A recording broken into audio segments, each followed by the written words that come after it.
16 महाजनपदों से शुरू किया था, फिर हमने 16 महाजनपद पढ़ाए, उसके बाद हमने मौर्य वंश, नंद वंश, हर्यक वंश पढ़ा दिया, सुंग, कण्व, सातवाहन, गुप्त वंश तक बता चुके। अब अगर हम बात करें गुप्तोत्तर काल की, तो गुप्तोत्तर काल की हमारी ऑलरेडी वीडियो आपको मिल जाएगी इस पर। तो आज हम दिल्ली सल्तनत शुरू कर रहे हैं भाई। ठीक है, आज का टॉपिक है दिल्ली सल्तनत इतिहास में ही। ठीक, देखिए दिल्ली सल्तनत की बात करें तो उससे पहले हमें पता मालूम होना चाहिए कि भारत पर अरब आक्रमण कब हुआ, कैसे हुआ। तो देखिए आपको पता है कि मतलब अरब जो थे किधर थे, पश्चिम एशिया की तरफ से अरब थे। तो इराक का एक शासक था अल हज्जाज। ठीक है, इसने क्या करा, इसने अपने 2 सैन्यपतियों को भेजा भारत पर आक्रमण करने के लिए, सिंध पर। सिंध का राजा था उस समय दाहिर। दाहिर का पुत्र था जय सिंह। दाहिर ने और उसके पुत्र जय सिंह ने उन दोनों को मार दिया भाई। ठीक है, अल हज्जाज ने 2 अपने सेनापति भेजे, दोनों को इन्होंने मार दिया। कुछ दिन बाद अल हज्जाज ने मोहम्मद बिन कासिम को भेजा। ये जो मोहम्मद बिन कासिम था, ये अल हज्जाज का भतीजा भी था और दामाद भी था, मोहम्मद बिन कासिम। तो पहले अल हज्जाज कहां का, इराक का शासक था। ठीक, और इसने पहले 2 को भेजा, दोनों को मार दिया गया। फिर मोहम्मद बिन कासिम आता है। यह बात है 712 ईस्वी में। 712 ईस्वी में मोहम्मद बिन कासिम ने सिंध पर आक्रमण किया। राजा दाहिर कहां का था, सिंध का। अब सिंध की बात करें तो वर्तमान इधर पाकिस्तान की तरफ का जो एरिया इधर था भाई। पुनिया जी नमस्कार भाई, नमस्कार। अरविंद चौधरी जी जय श्री राम भाई, आंचल जी नमस्कार। ठीक, अब सिंध पर आक्रमण किया। सिंध का शासक था राजा दाहिर। 712 ईस्वी में मोहम्मद बिन कासिम ने, और मोहम्मद बिन कासिम जीत गया। तो भारत पर पहला मुस्लिमों का सफल आक्रमण 712 ईस्वी में सिंध पर हुआ, मोहम्मद बिन कासिम ने किया। ठीक है, अब उसके बाद क्या होता है, यहां के मोहम्मद बिन कासिम ने अपना एक यहां पर सूबेदार बना दिया, खुद चला गया, क्योंकि अल हज्जाज की मृत्यु हो गई, मोहम्मद बिन कासिम वहां चला गया। फिर इधर जो है नागभट्ट जो था, उसने उसको हरा कर भगा दिया यहां से। तो ये कहानी तो यही खत्म हो गई। तो आपको एक तो याद रखना, 712 ईस्वी में मोहम्मद बिन कासिम ने आक्रमण किया। उस समय सिंध का शासक था राजा दाहिर। ठीक है, समझ में आ गया होगा। अब दूसरा, इसके बाद दूसरा जो आक्रमण होता है वो होता 1000 ईस्वी में। 1000 ईस्वी में किसने किया, महमूद गजनवी ने।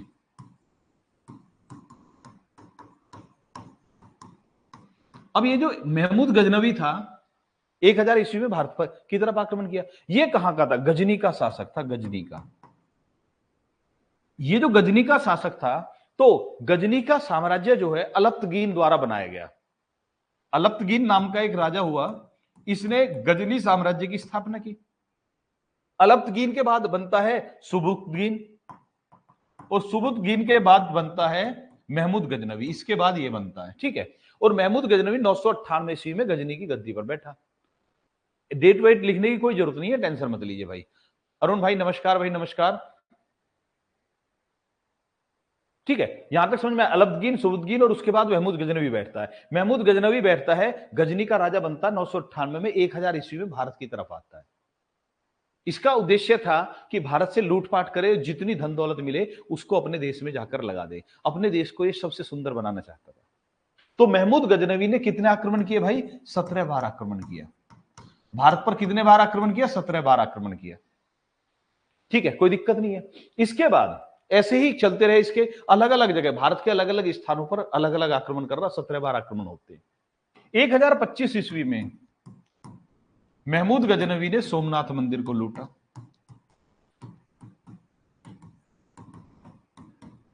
ठीक है, सोमनाथ मंदिर को 1025 ईस्वी में महमूद गजनवी ने लूटा। बताते हैं, जब सोमनाथ मंदिर को इसने लूटा था तो 50,000 हिंदुओं का कत्ल कराया था इसने। ठीक है, 50,000 हिंदुओं को मरवाया था। तब सोमनाथ मंदिर को भी लूटा और 50,000 हिंदुओं को मरवाया था। इसके बाद सोमनाथ मंदिर के बताते हैं, जो मतलब अपने ये जो मूर्तियां वगैरह थी उनको तोड़ फोड़ कर दिया। तोड़फोड़ करने के बाद जो भी अवशेष थे उनको ले जाकर वहां पर मक्का मदीना की मस्जिद की सीढ़ियों पर लगवा ली, जिससे लोग उन पर पैर रखकर चले। ठीक है, तो ये था कौन, महमूद गजनवी। 1025 के बाद फिर दोबारा आता है एक बार और, जाटों के विरुद्ध। इसका अंतिम युद्ध जो था वो जाटों के विरुद्ध था। अंतिम युद्ध। ठीक है, इसके बाद चलते हैं। अब इसका जो टाइम रहा 1025-27 के आसपास तक रहा। इसके 150 साल बाद, इसके 150 साल बाद बीच में और कोई बड़े आक्रमण नहीं हुए। महमूद गोरी आया, महमूद गजनवी, मोहम्मद गोरी, अलग अलग 150 साल का अंतर। महमूद गजनवी ने 17 आक्रमण किए, मोहम्मद गोरी के आक्रमण कई सारे थे, 17 नहीं थे। ठीक है, अब याद रखना मोहम्मद गोरी जो था, इसने पहला आक्रमण किया 1175 ईस्वी में, फिर 1178 में गुजरात में किया। 1178 में, ये डेट लिखने की कोई जरूरत नहीं है, बस हल्का सा आइडिया रखना आपको। 1178 ईस्वी में गुजरात में किया। जब इसने गुजरात में किया तो ऐसे में वहां का एक शासक था जिसे भीम द्वितीय या मूलराज द्वितीय कहते हैं, भीम सेकंड या मूलराज सेकंड। इसने मोहम्मद गोरी को बुरी तरह से हरा दिया। भीम द्वितीय मूलराज सेकंड ने मोहम्मद गोरी को हरा दिया। तो पूछा जाता मोहम्मद गोरी को हराने वाला पहला भारतीय शासक कौन था? वो भीम द्वितीय मूलराज सेकंड आएगा। ऑप्शन एक आएगा, कोई सा टेंशन मत रखो, प्रथम नहीं है, सेकंड है बस। ठीक है, ओके, समझ में आ गया होगा। अब मोहम्मद गोरी अलग अलग जगह पर क्या करता रहा? युद्ध करता रहा। बात पहले महमूद गजनवी की थी, अब हम मोहम्मद गोरी की बात कर रहे हैं। गौर का राजा था इसलिए गौरी कहा गया, गौरी। ठीक है, मोहम्मद गोरी। अब ये युद्ध चलते रहे। इसका जो सबसे प्रसिद्ध युद्ध हुआ वो हुआ 1191 ईस्वी में, तराइन का प्रथम युद्ध।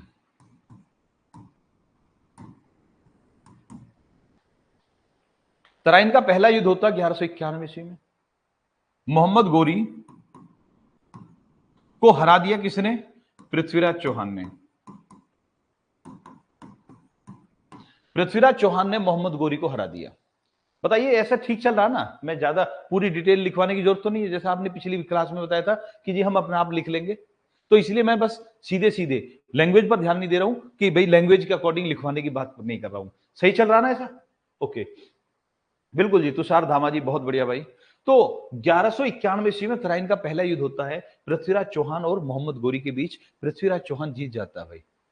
ऐसी ठीक है, बिल्कुल ठीक है जी, तो बहुत के जी, अरुण जी, प्रीति जी, बहुत बढ़िया। तो ये युद्ध जीत गया। उसके बाद 1192 ईस्वी में, 1192 ईस्वी में तराइन का दूसरा युद्ध होता है। तराइन का दूसरा युद्ध होता ही नहीं दोनों के बीच है। किस किस के बीच? मोहम्मद गोरी ने हरा दिया इस बार पृथ्वीराज चौहान को।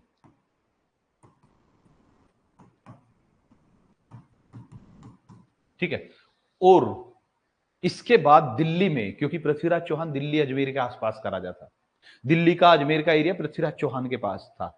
ठीक है, तो ऐसे में पृथ्वीराज चौहान के हारने के बाद इस एरिया में मोहम्मद गोरी राजा बन गया।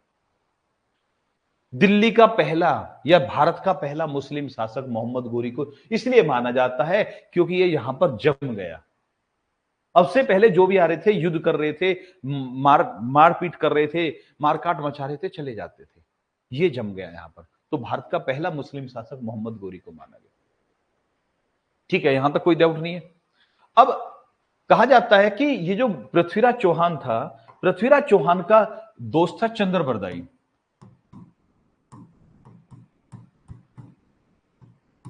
जिसने पुस्तक लिखी थी पृथ्वीराज रासो।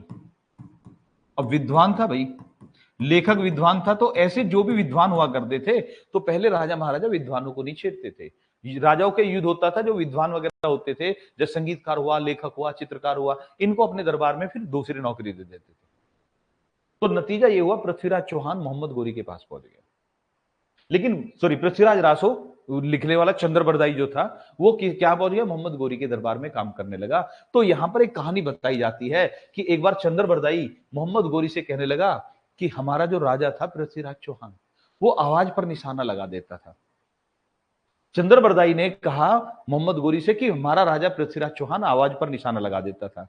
तो कहने लगा, यार निशाना कहां लगाएगा, उसकी तो हमने आंखें फोड़ दी, उसकी तो हमने आंखें फोड़ दी। तो कोई तो कहता है कि 1192 ईस्वी के युद्ध में पृथ्वीराज चौहान की मृत्यु हो गई थी, कोई कहता है कि उसको बंदी बनाकर उसकी आंखें फोड़वा दी थी मोहम्मद गोरी ने, ऐसा भी जिक्र आता है। ठीक है, तो चंद्रबरदाई की जो कहानी है हम उसी की बात कर रहे हैं। कितनी सच्चाई है वो अलग बात है, लेकिन कहा जैसा कहा जाता है, अलग अलग किताबों में अलग अलग मिलता है।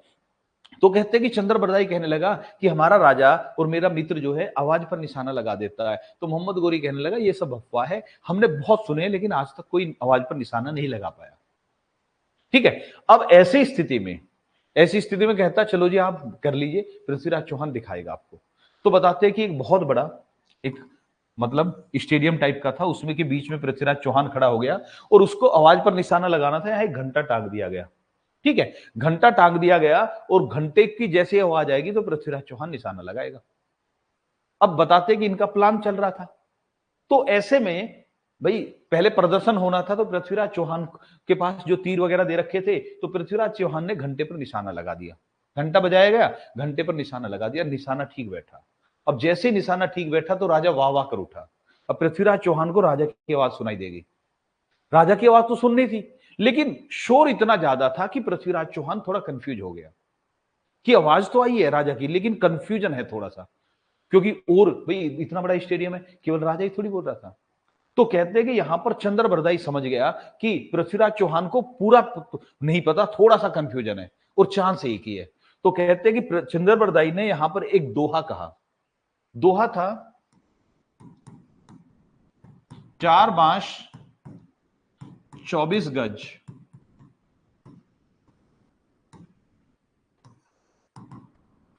अंगुल अष्ट प्रमाण,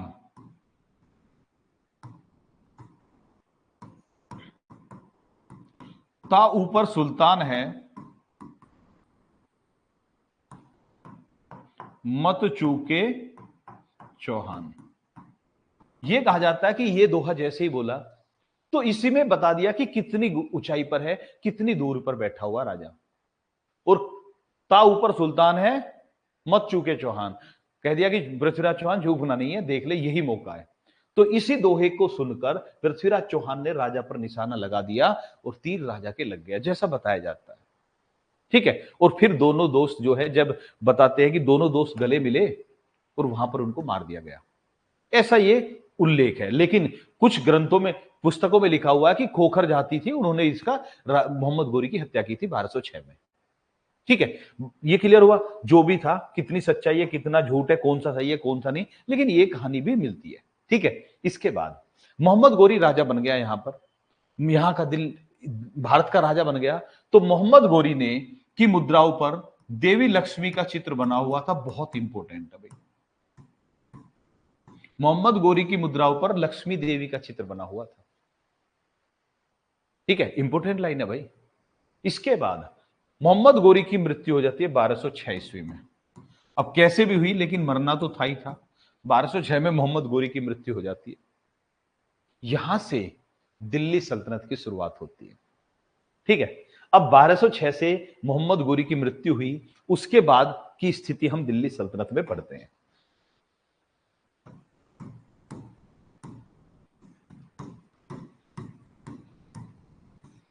दिल्ली सल्तनत 1206 से 1526 तक मानी जाती है। इस दौरान जो भी राजा हुए उन्हें सुल्तान कहा गया, चाहे वो महिला है चाहे पुरुष है। एक महिला हुई रजिया सुल्तान, बाकी सारे पुरुष हुए। दिल्ली सल्तनत 1206 से 1526, उसके बाद मुगल वंश आता है। इस दौरान दिल्ली सल्तनत में कितने वंश हुए? 5। पहला वंश गुलाम, खिलजी, तुगलक, चौथा है सैयद वंश और पांचवा है लोदी वंश। गुलाम, खिलजी, तुगलक, सैयद, लोदी, 5 वंश हुए भाई। बिल्कुल जी, बिल्कुल बिल्कुल, बहुत बढ़िया प्रीति जी, निक्की जी, बहुत अच्छा। ठीक है, आगे बढ़ते हैं। यहां तक क्लियर हुआ। ये जो गुलाम वंश, खिलजी वंश, तुगलक, सैयद, लोदी 5 वंश हुए, इसके लिए एक हम बताते हैं तरीका, GKTSL। ठीक है, समझ में आ गया? GKT, G for Ghulam, K का मतलब खिलजी, T का मतलब Tughlaq, S for Syed, L for Lodi. और इसको हम बोलते हैं, एक वाक्य बार बार रिपीट करना है, जी के तो सरल लगती। आपको ये 2-4 बार बोलेंगे तो अपने आप पता चल जाए। जी के तो सरल लगती, जी के तो सरल लगती। इससे फिर आपका कंफ्यूजन खत्म हो जाएगा। जीके तो सरल लगती, समझ में आ गया होगा भाई। यूपी की अरविंद चौधरी भाई, अभी कोई भी डेट आएगी तो हम जरूर बताएंगे, जैसे कोई डेट आएगी तब हम आपको सूचना देंगे ही देंगे। अभी जितनी भी चल रही होंगी डेट, दुनिया भर की रोज वीडियो आ रही होंगी, यूपी की खबर ही आ रही है, एपीएफ की खबर ही आ रही है, रोज वीडियो डाल रहे होंगे लोग, ठीक है, लेकिन उसमें कोई सच्चाई नहीं होती। जब हमारे पास सच्चाई नहीं है तो हम क्यों बताएं भाई? आप मांग रहे हो, मैं नहीं दे रहा हूं, लोग जबरदस्ती पे दे रहे हैं, वहां पर जबरदस्ती पकड़ा रहे हैं वीडियो, देखिए हमारी वीडियो देखिए, हमें व्यूज दीजिए, हम झूठ बोल रहे हैं, हमें व्यूज दीजिए, ठीक है। उन्हें भी पता है कि वो कुछ नहीं है, उनके पास जानकारी कुछ नहीं है, बस कहीं ना कहीं से कुछ ना कुछ तुक्का भिड़ाएंगे और बता देंगे, ठीक है। तो प्लीज ऐसा मुझसे ना कराएं, ज्यादा अच्छा है। जब भी होगा तो मैं तुरंत आपके सामने पेश होऊंगा, लेकिन मुझे जानकारी होनी चाहिए। अभी कुछ है ही नहीं, मुझे क्या किसी को भी जानकारी नहीं है। ये जो बोला जा रहा है ये सब ऐसे ही हवाई फायर चल रही है, और अगर हवाई फायर कराना तो मैं भी कर दूं, लेकिन मैं झूठ नहीं बोलना चाहता, जुबान गंदी क्यों करूंगा अपनी, ये बता दिए भाई, ठीक है। थोड़ा सा अंतर समझिए इन चीजों का, ठीक है। अरविंद भाई आगे बढ़ते हैं, यहां तक समझ में आया होगा। तो ये हो गए 5 वंश। अब इनमें हमें एक एक वंश को समझना है। तो पहले हम पढ़ते हैं गुलाम वंश। आज एक काम करेंगे, हम कोशिश करेंगे कि देखते हैं ज्यादा से ज्यादा खिंचवाने की, और उसके बाद अगर ठीक है दूसरी क्लास में डिटेल में भी चले जाएंगे। गुलाम वंश, अगर गुलाम वंश की बात करें तो इसे दास वंश भी कह सकते हैं, और गुलाम वंश को मामलूक वंश भी कह सकते हैं। याद रखना, मामलूक भी बोला गया। गुलाम वंश, मामलूक वंश, दास वंश एक ही बात है भाई, ठीक है। अब चलते हैं, इसका जो पहला शासक बनता है कुतुबुद्दीन ऐबक बना।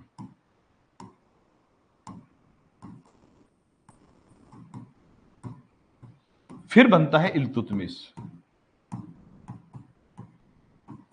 फिर बीच में एक और आता है, लेकिन रजिया को ध्यान रखना है, रजिया कुछ दिन के लिए और भी बना था। फिर बलबन, और बलबन के बाद डैश लगा देना। कुतुबुद्दीन, इल्तुतमिश, रजिया, बलबन, और बलबन के बाद भी डैश लगा देना, ठीक है। अब देखते हैं, पहले तो बात करते हैं इसको गुलाम वंश क्यों कहा गया। लिख लिया होगा उम्मीद है आपने। देखिए जो कुतुबुद्दीन ऐबक था ये कहीं का राजा नहीं था, ये गुलाम था। गुलाम को किसने, मोहम्मद गोरी ने खरीदा। पहले लोगों को खरीदा बेचा जाता तो गुलाम हुआ करते थे जो, तो ऐसे में मोहम्मद गोरी ने कुतुबुद्दीन ऐबक को गुलाम के रूप में खरीदा। देखा यार ये तो गुलाम का नहीं, ये तो सेना में भर्ती होने लायक है, तो इसको सेना में भर्ती कर दिया। तरक्की करते करते ये सेनापति बन गया। सेनापति बना, जब मोहम्मद गोरी की मृत्यु हुई उसके कोई बेटा नहीं था, इसी को राजा बना दिया गया, कुतुबुद्दीन ऐबक को। कुतुबुद्दीन ऐबक की मृत्यु हुई, इसके भी पुत्र नहीं था, इसका भी गुलाम था इल्तुतमिश। इल्तुतमिश को के साथ इसने अपनी बेटी का विवाह कर दिया, ये इसका दामाद भी था। तो इसके बाद कुतुबुद्दीन ऐबक के बाद इल्तुतमिश बन गया। यानी दोनों के दोनों शुरू के दोनों राजा गुलाम थे, और आगे जो इनकी संतान चली वो भी तो इन्हीं की संतान रहेंगी। तो इसीलिए इस वंश को क्या बोल दिया, गुलाम वंश बोल दिया गया। उम्मीद है यहां तक समझ में आया होगा, ठीक है। समझ में आ गया गुलाम या दास वंश क्यों कहा गया। अब हम बात करते हैं कुतुबुद्दीन ऐबक की।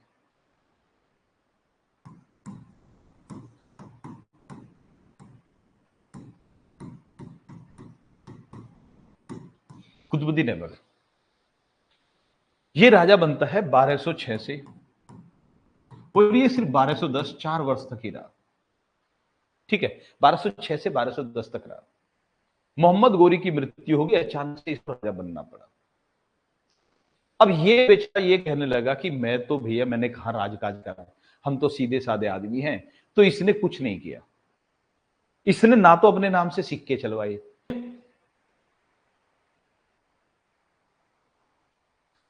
हाँ जी, तो इसने ना तो सिक्के चलवाए। कुतुबुद्दीन ऐबक ने जो है मोहम्मद गोरी के एजेंट के रूप में काम किया। अब इसने कुछ चीजें की, जैसे कुतुबुद्दीन ऐबक ने एक मस्जिद बनवाई जिसका नाम था कुव्वतुल इस्लाम मस्जिद।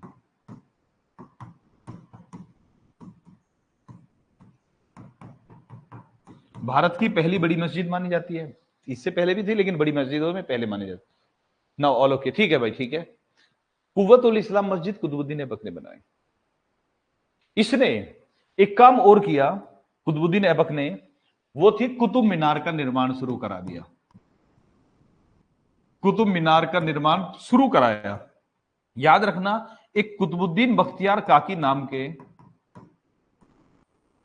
कुतुबुद्दीन बख्तियार काकी नाम के एक संत थे, जिनके नाम पर कुतुब मीनार का नाम पड़ा। बहुत से सोचते कुतुब मीनार का निर्माण नाम जो है कुतुबुद्दीन ऐबक के नाम पर, नहीं जी, राजा के नाम पर नहीं है, कुतुबुद्दीन नाम के एक संत थे, उनके नाम पर पड़ा। ठीक है, कुतुब मीनार, इसको शुरू कराया था किसने? कुतुबुद्दीन ऐबक ने, पूरा नहीं कराया। ठीक है, इसके बाद चलते हैं भाई। इसने एक और बनाया, कुव्वतुल इस्लाम मस्जिद बनवाई, ये बनवाया, एक 2.5 दिन का झोपड़ा बनवाया।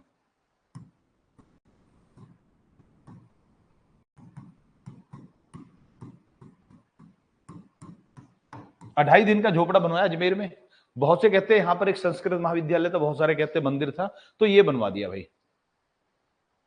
ठीक है, आगे बढ़ते हैं। कुतुबुद्दीन ऐबक ने ये काम कर दिया। इसके बाद मैंने बताया कि ये राजा के एजेंट के रूप में ही काम कर रहा था, लेकिन इसने एक और कहा, ये जो था ये दयालु बहुत था, दयालु बहुत था, दानवीर बहुत था, सभी के अपराधों को क्षमा कर देता था, तो इसीलिए इसे लाख बख्श कहा गया। इसे हातिम द्वितीय कहा गया। कुतुबुद्दीन ऐबक को लाख बख्श और हातिम द्वितीय कहा गया। हातिम ताई के नाम पर हातिम सेकंड हो गया, हातिम कहा गया। ठीक है, लाख बख्श कहा गया। कहते थे कि अगर ये कहता था कि अगर किसी ने से कोई गलती हो गई है, कोई अपराध कर दिया है, वो राजा के आगे आके खुद स्वीकार कर लीजिए कि मेरी ये गलती है, उसको माफ कर दिया जाएगा। कितना भी बड़ा अपराध था वो सब माफ हो जाते थे, लेकिन अगर खुद स्वीकार करे, राजा ने पकड़ लिया फिर माफी नहीं थी। ठीक है, अगर पकड़ा गया फिर माफी नहीं थी। अब ये भी हो गया। इसको कुरान खां भी कहते थे, कुरान खां। क्यों कहा जाता था? क्योंकि कहा जाता है कि ये जो ना कुरान को बहुत सुरीले रूप में गाता था, कुरान का गायन करता था सुरों के साथ, तो इसलिए इसे कुरान खां भी कहा जाता था। किसको भाई? कुतुबुद्दीन ऐबक को। 1210 ईस्वी में क्या हो रहा था कि 1210 ईस्वी में कुतुबुद्दीन ऐबक पोलो खेल रहा था, जिसको चौगान भी कहते हैं, पोलो या चौगान खेल रहा था, और खेलते समय घोड़े से गिर गया। घोड़े से गिरकर कुतुबुद्दीन ऐबक की मृत्यु हुई। पोलो या चौगान खेलते समय घोड़े से गिरकर मृत्यु होती है कुतुबुद्दीन ऐबक की 1210 ईस्वी में। समझ में आ गया होगा? ओके जी, ओके, बिल्कुल बिल्कुल, बहुत अच्छे। हातिम ताई कौन थी? हातिम ताई कौन थी नहीं, कौन था। ठीक है, हातिम ताई जो है ना, एक कहानियां हैं, जैसे कहानियां हैं, उन कहानियों में हातिम ऐसा व्यक्ति बताया गया है कि जो सभी का परोपकार करता था, बहुत भलाई का काम करता था। उसे अपने ऊपर कुछ भी प्रॉब्लम आए, लेकिन वो जो है चाहता था सभी का भला हो, सब कुछ दान देने के लिए, अपने शरीर को देने के लिए भी तैयार था। ऐसी कहानियों का एक कैरेक्टर है हातिम। तो जो भी कोई अच्छी प्रकृति का होता है उसकी तुलना हातिम से कर देते हैं। समझ में आ गया अरुण जी? इस पर एक फिल्म भी बनी थी हातिम ताई नाम की, जितेंद्र जो थे उसके हीरो थे। मैं नहीं, वो तुषार कपूर के पापा जो थे, ठीक है, वो हीरो थे। पोल, ठीक है, समझ में आ गया। अब इनकी मृत्यु हो गई भैया जी 1210 ईस्वी में। इनके बाद बनता है इल्तुतमिश। इल्तुतमिश बताई दिया कि ये भी गुलाम था। अब ये गुलाम था तो इसने कहा कि भाई चलो ठीक है, कुतुबुद्दीन ऐबक ने तो राजा नहीं बना, लेकिन मुझे राजा, पूरा राजा बनना है। तो इसने पूरा राजा बनने के लिए खलीफा से पहली बार परमिशन मांगी। खलीफा, मुस्लिमों के जो खलीफा होते हैं, धर्मगुरु खलीफा, वो जिसको परमिशन दे देते, हाँ जी आ रहे भाई, जिसको परमिशन दे देते थे तो वो पूरा राजा माना जाता था। तो खलीफा से कहा कि भाई मुझे राजा घोषित कर दीजिए। तो खलीफा ने कहा चलो ठीक है, कर देते। तो खलीफा से क्या प्राप्त किया? एक कैरेक्टर सर्टिफिकेट बना दिया कि भैया इसको राजा मानो, अब आप पूरी दुनिया को राजा मानना पड़ेगा। तो खलीफा से खिलहत किसने प्राप्त की? इल्तुतमिश ने। पूछा जाता दिल्ली सल्तनत का कौन सा सुल्तान था जिसने सबसे पहले खलीफा से खिलहत प्राप्त की? वो था इल्तुतमिश। अब खलीफा ने इसको राजा के रूप में मान्यता दे दी। अब इसको गुलाम नहीं, राजा माना जाएगा। इसके वंशजों को भी राजा, राजवंश माना जाएगा। समझ में आ गया? पहली चीज।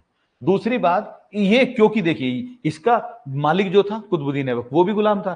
तो गोरी का गुलाम कुतुबुद्दीन और कुतुबुद्दीन का गुलाम इल्तुतमिश, इसलिए इसे गुलाम का गुलाम कहा जाता है। गुलाम का गुलाम किसको कहते हैं? इल्तुतमिश को कहते हैं।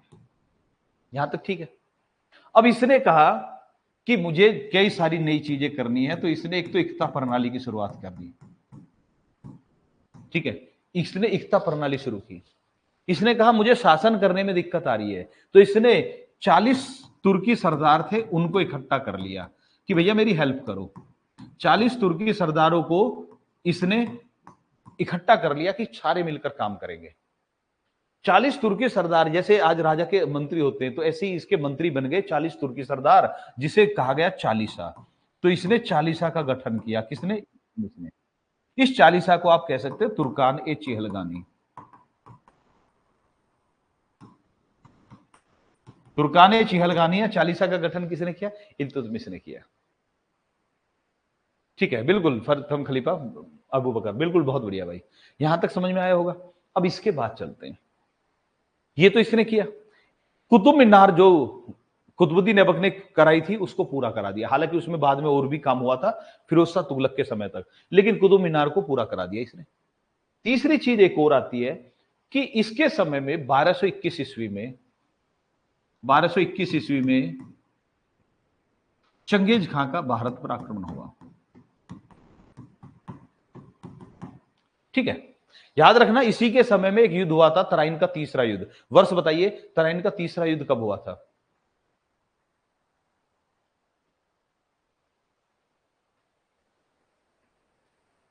तराइन का तीसरा युद्ध कब हुआ था? जल्दी बताइए भाई।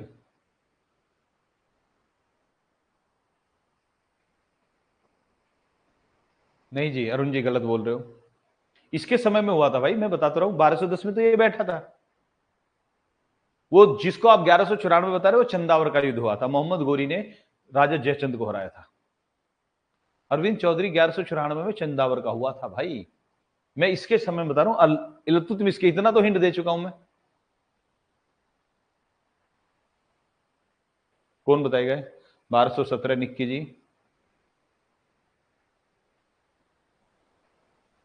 ओके, ठीक। तो भाई इसके समय में कभी 1217 गहरे ठीक माना जाएगा। 1216 1217 में ही हुआ था। 1216 में 1216 वैसे 1216 में युद्ध हुआ था, तराइन का तीसरा युद्ध। 17 को भी मैं गलत नहीं कहूंगा। अब ये जो तीसरा युद्ध हुआ, तो इसमें क्या हुआ कि इसकी सहायता एक राजा ने की थी, इल्तुतमिश की। अब होता क्या है, उस राजा की मृत्यु हो गई। राजा की मृत्यु होने पर उसका बेटा बन गया राजा, और इधर चंगेज खान ने उस पर आक्रमण कर दिया, इसके दोस्त के बेटे पर। वो जो इसके दोस्त का बेटा था, जिसने इसकी हेल्प की थी तीसरे युद्ध में, तो वो भागा भागा इसके पास आता, इल्तुतमिश के पास। कहता भाई कि मेरे पापा ने आपकी इतनी अच्छी मदद की थी, आपके बहुत बढ़िया दोस्त थे, आप भी मेरी मदद कीजिए, चंगेज खान ने आक्रमण किया। अब ये इल्तुतमिश डर जाता है, चंगेज खान तो बहुत खतरनाक है, अगर मैं इसकी हेल्प करूंगा तो काम तमाम हो जाएगा। बड़ी मुश्किल से तो गुलाम से राजा बनाऊं, ये तो जिंदगी के मजे ही नहीं लेने दे रहा भैया।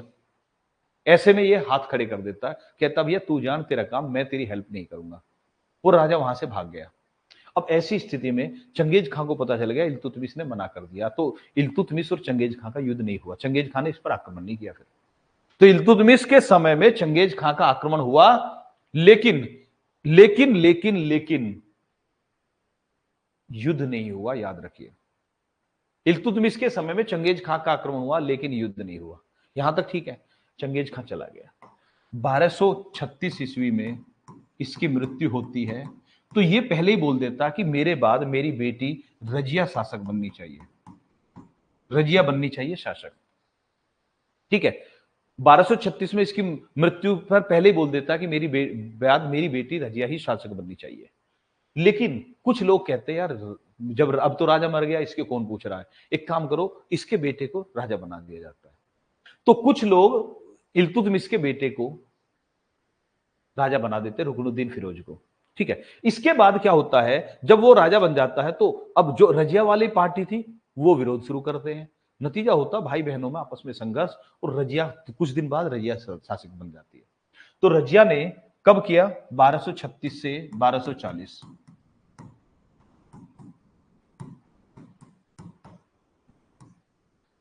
1236 से 1240 तक 3.5 वर्ष तक रजिया शासक रही। याद रखना, अगर पूछा जाए कि दिल्ली की या भारत की पहली महिला सुल्तान, तो पहली महिला सुल्तान रजिया है। लेकिन इससे पहले, याद रखिए, इससे पहले भारत में कई रानी हो चुकी थी, महिला रानी हो चुकी थी कई, जिन्होंने राजकाज संभाला था। ये गड़बड़ बहुत सारे बच्चे करते हैं। अगर पूछा जाए कि इनमें से कौन सी रानी जो है पहली, मतलब पहली महिला शासिका कौन है, इनमें से कौन, तो शासिका कहे तो इससे पहले हो चुकी हैं। लेकिन मैंने कहा जब सुल्तान शब्द आता है तो 1200 क्या 6 से 1526 तक ही चलता है।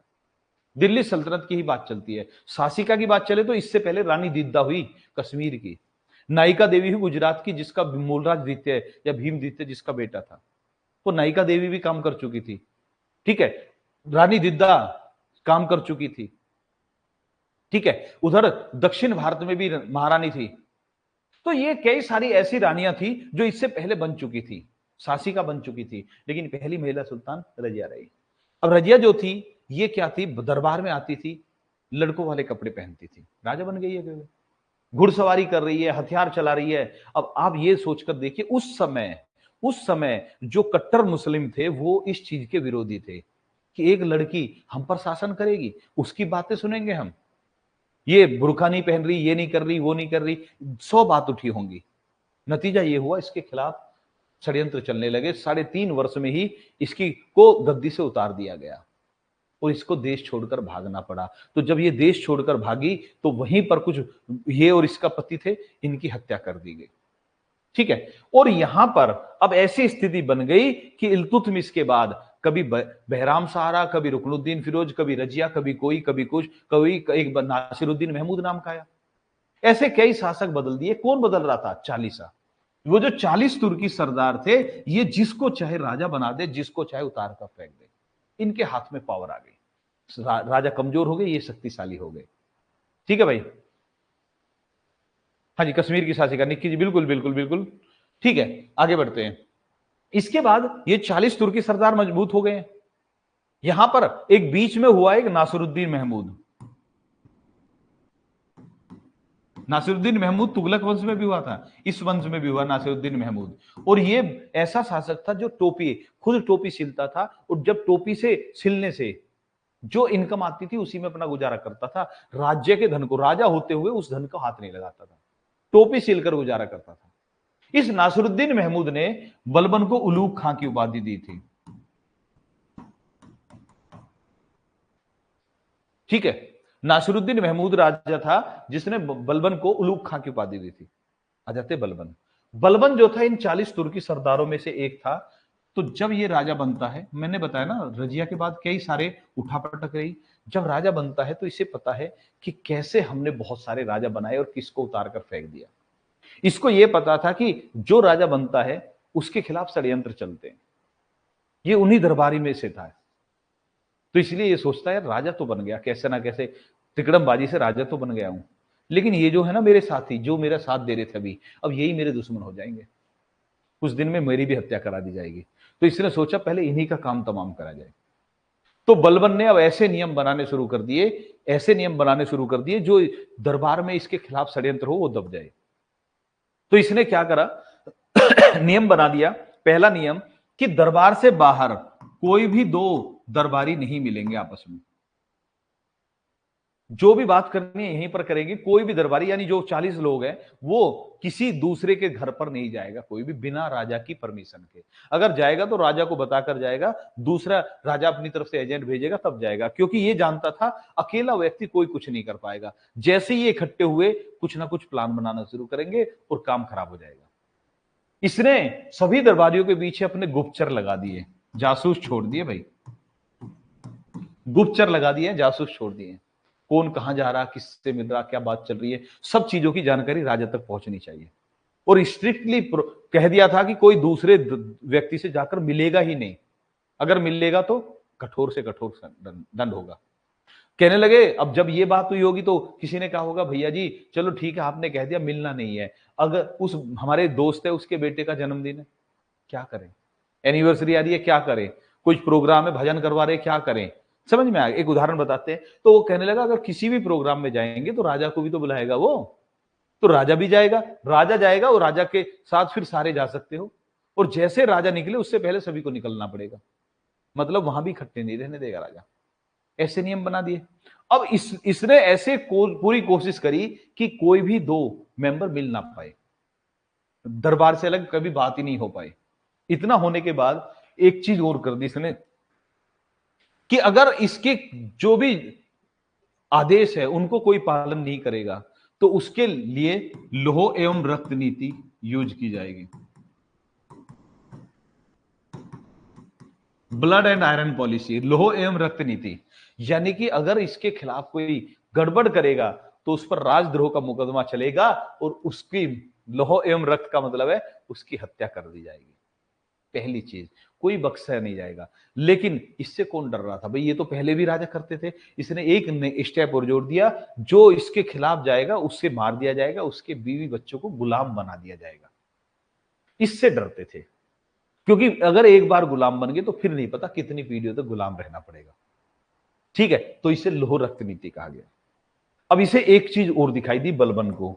बलबन को यह दिखाई दिया कि इनमें जो घमंड बहुत है, तो घमंड को तोड़ना है। ठीक है, इन्हें मेंटली रूप से तोड़ना है, तो इसने दरबार में सिजदा और पैबोस को शुरू कर दिया। सिजदा और पैबोस दो प्रथा थी, इनको भी शुरू कर दिया दरबार में। यानी कोई भी आएगा राजा के सामने घुटनों के बल बैठकर राजा को प्रणाम करेगा। अब वो जो मंत्री अपने आप को राजा से ऊपर मानते थे, उनको भी घुटनों के बल बैठना पड़ता था। दूसरी चीज, इसने पैबोस कर दिया। पैबोस में राजा के पास जाएगा तो हाथ पर पैर रखवाएगा राजा के, और फिर जीभ से पैरों को चूमना होता था, इसे पैबोस बोला गया। ये चीजें कर दी जिससे कि उनका घमंड, उनकी जो वो थी बुद्धि बहुत तेज चल रही थी, उसको चकनाचूर कर दिया। और फिर जब उनको बिल्कुल कमजोर कर दिया तो एक दिन इसने चालीसा को भंग कर दिया। चालीसा का गठन किसने किया था? इल्तुतमिश ने। चालीसा को भंग किसने किया? बलबन ने। यहां तक सही समझ में आ गया होगा, कोई दिक्कत नहीं है। यहां पर एक चीज और आती है, चालीसा भंग हो चुकी है, बलबन ने नौरोज उत्सव शुरू कराया। जैसा भाई लिख रहे हैं अभी, नौरोज त्योहार, जो पारसी त्योहार था नौरोज, इसको शुरू कर दिया बलबन ने। पूछा जाता है जितना भी बोर्ड पर लिखा गया है, ये जो है जितना भी बोर्ड पर लिखा हुआ है, ये सब कुछ इंपोर्टेंट होता है। चालीसा को भंग किया, नौरोज शुरू किया, सिजदा पैबोस किया, लौह रक्त नीति अपनाई, सारी चीज बलबन से जुड़ी हुई है। क्लियर? बहुत बढ़िया भाई, आगे बढ़ते हैं। अब बलबन के बाद भैया दो शासक और बने, कैकुबाद और शमशुद्दीन क्यूमर्स। इनका नाम ना भी लिखोगे कोई दिक्कत नहीं है। बलबन के बाद चले थे कैकुबाद और शमशुद्दीन क्यूमर्स गुलाम वंश में। फिर इनके बाद ये भी ऐसे ही छोटे मोटे टाइम के लिए रहे, 5-6 साल में दोनों का काम तमाम हो गया। इसके बाद नया वंश बनता है, वो बनता खिलजी वंश। खिलजी वंश 1290 से 1320, ये सबसे कम समय तक रहा था। खिलजी वंश सबसे कम समय तक रहा। दिल्ली सल्तनत में 1206 से 1290 तक रहा कुतुबुद्दीन ऐबक का, यानी कि गुलाम वंश। फिर 1290 से 1230 ये रहा। सबसे लंबे समय तक कौन सा रहा? जल्दी कमेंट करके बताएंगे। खिलजी वंश 1290 से 1320 तक रहा। ठीक है, इसका जो पहला शासक था वो कौन था? जलालुद्दीन खिलजी।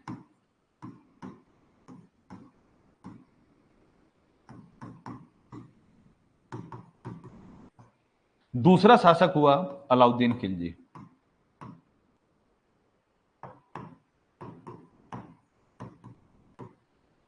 अलाउद्दीन खिलजी,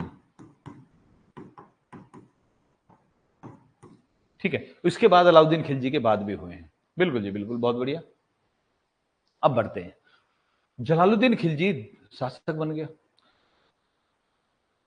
कहते हैं कि एक बार जलालुद्दीन खिलजी के समय में कई बार विद्रोह हुआ। एक विद्रोह को दबाने के लिए इसने अपने भतीजे को अलाउद्दीन खिलजी को भेज दिया। अलाउद्दीन खिलजी को युद्ध में भेजा इसने, ये चाचा था, अलाउद्दीन खिलजी इसका भतीजा था। जब युद्ध जीत गया अलाउद्दीन खिलजी तो ये बहुत खुश हुआ कि मेरा भतीजा जीत गया है। अब ये अलाउद्दीन खिलजी को बधाई देने के लिए चल दिया। जब ये बधाई देने के लिए चला तो कुछ दरबारियों ने कहा कि एक काम करो, वो यहीं पर आएगा, आप उसको आ जाने दो, यहीं पर स्वागत कर लेना। कहने लगा नहीं, तुम नहीं जानते, मेरा भतीजा, मैं तो बहुत खुश हूं। ये उससे मिलने के लिए चला। जब दोनों गले मिल रहे थे तो अलाउद्दीन खिलजी ने छुरा से इसकी हत्या कर दी, चाचा की। इसके दरबारियों को पहले ही शक था, लेकिन ये अंधा था, अंधा मतलब समझ रहे हो ना, अपने ज्यादा विश्वास कर रहा था, तो इसकी हत्या कर दी। जलालुद्दीन खिलजी की हत्या उसके भतीजे अलाउद्दीन खिलजी ने की, बस इसमें और कुछ नहीं है, संस्थापक यही था, अलाउद्दीन खिलजी ने हत्या कर दी।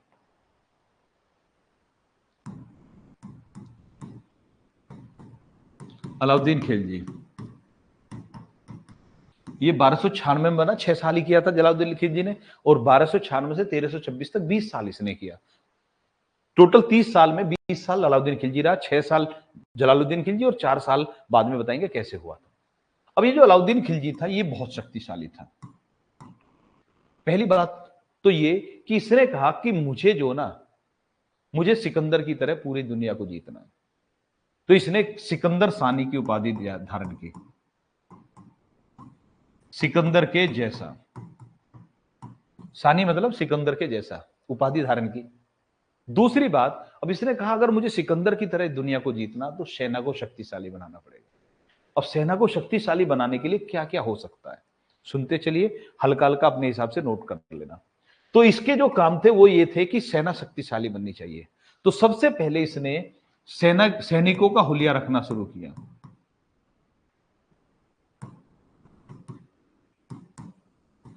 सैनिकों का हुलिया, देखिए उस समय जैसे आज की डेट में आप तैयारी कर रहे हैं, भगवान की दुआ से आपका सिलेक्शन होता है, तो गवर्नमेंट के पास रिकॉर्ड होगा, आपका फोटो भी होगा, सारे आपके फिंगरप्रिंट्स वगैरह भी होंगे, सारी चीज जानकारी होगी। ठीक है, तो आपकी जगह कोई आप ऐसे तो है नहीं कि आपका नंबर आ गया चलो ठीक है, आपका 2 जगह नंबर आया, एक जगह आपने अपने भाई को भेज दिया, ऐसे तो नहीं कर सकते ना। ठीक है, तो उस समय तो ये संभव नहीं था। तो ऐसे में क्या होता था, कोई सैनिक लग गया, अब सैनिक का मन नहीं है आज जाने का, तो अपने भाई को ड्यूटी पर भेज दिया, ऐसा करते थे बहुत सारे। ठीक है, तो ऐसे में इसने कहा कि ऐसे नहीं चलेगा, सैनिकों का हुलिया रखो, पहचान रहे जिससे कि ये सैनिक हमारा, ये वाला सैनिक ये है।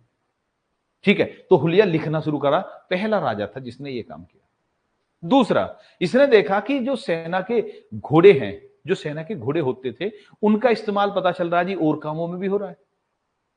ठीक है, तो ऐसे में घोड़ों को दागने की प्रथा शुरू कर दी। घोड़े दागना, दागना मतलब जो सेना के घोड़े हैं उन पर निशान लगा दिया जाता था, और जो निशान लग गया तो उस घोड़े से और कोई काम नहीं ले सकते, सिर्फ सेना का काम करेगा वो। ठीक है, क्योंकि अगर घोड़ा है उसको देखिए ट्रेनिंग मिली युद्ध के लिए, और पता चल रहा है जी वो सवारी ढो रहा है, 2-2 रुपए, 5-5 रुपए, 10-10 रुपए की सवारी ढो रहा है। उस समय तो घोड़ा गाड़ी चलती थी ना, टांगा बोलते थे जिसको। अब उस इसने कहा ये काम नहीं चलेगा भाई, बोझा ढोने का काम नहीं करेगा, ये सेना के लिए, ये शुरू कर दिया। तीसरा, फिर कहने लगा इसने एक स्थायी सेना रखनी शुरू की, स्थायी सेना या खड़ी सेना या नियमित सेना, रेगुलर आर्मी। अब क्या हो रहा था, पहले राजा जो होते थे वो ज्यादातर क्या करते थे कि जैसे युद्ध की बात आई तो वो नए नए युवाओं को कहते थे चलो भर्ती हो जाओ, युद्ध करने चल रहे हैं, तो युवाओं को करते थे, और जैसे युद्ध खत्म हुआ जाओ भैया आपका काम खत्म। सिर्फ उनको उतने दिन के लिए, जिस दिन लड़ाई कर रहे हैं उसी दिन की तनख्वाह मिलती थी। ये मानकर चलो, अगर लड़ाई 1 साल चली तो 1 साल तक तनख्वाह मिलेगी, उसके बाद तनख्वाह नहीं मिलती थी। वो भैया अपना काम जानो, आप खेती करो, कुछ भी करो। तो ऐसे में इसने कहा कि नहीं यार, सेना ऐसे ठीक नहीं है, सेना तो वो होनी चाहिए जो युद्ध भी नहीं चल रहा तो ट्रेनिंग चलती रहनी चाहिए। तो इसने कहा कि सेना रेगुलर बनी रहेगी, सेना स्थायी रहेगी, हमारी परमानेंट सेना रहेगी। इसने ये कर दिया शुरू। ठीक है, अब ये सब चीज के बाद अब दूसरी चीज आई, इसने सेना को शक्तिशाली बनाने के लिए बहुत प्रयत्न किए, लेकिन फिर पता चला यार सेना फिर भी वो बात नहीं आ रही जो ये देखना चाह रहा था। तो इसे पता चला यार सैनिकों को मैं पैसा देता हूं, इनकी घर की स्थिति खराब है, यार सरकारी नौकरी है, सरकारी नौकरी होते हुए घर की स्थिति खराब है, तो कैसे खराब है, तो इसे पता चला कि इन जितनी तनख्वाह देते हैं उससे ज्यादा का सामान तो ये बढ़िया से ले आते हैं, तो जो व्यापारी वर्ग है वो मोटी कमा रहा है, क्योंकि किसी को पता नहीं क्या रेट है क्या है। तो इसने कहा भाई ये करना पड़ेगा, सेना का पैसा व्यापारियों पर जा रहा है, ये गलत है। तो इसने बाजार नियंत्रण प्रणाली शुरू की, बहुत इंपॉर्टेंट।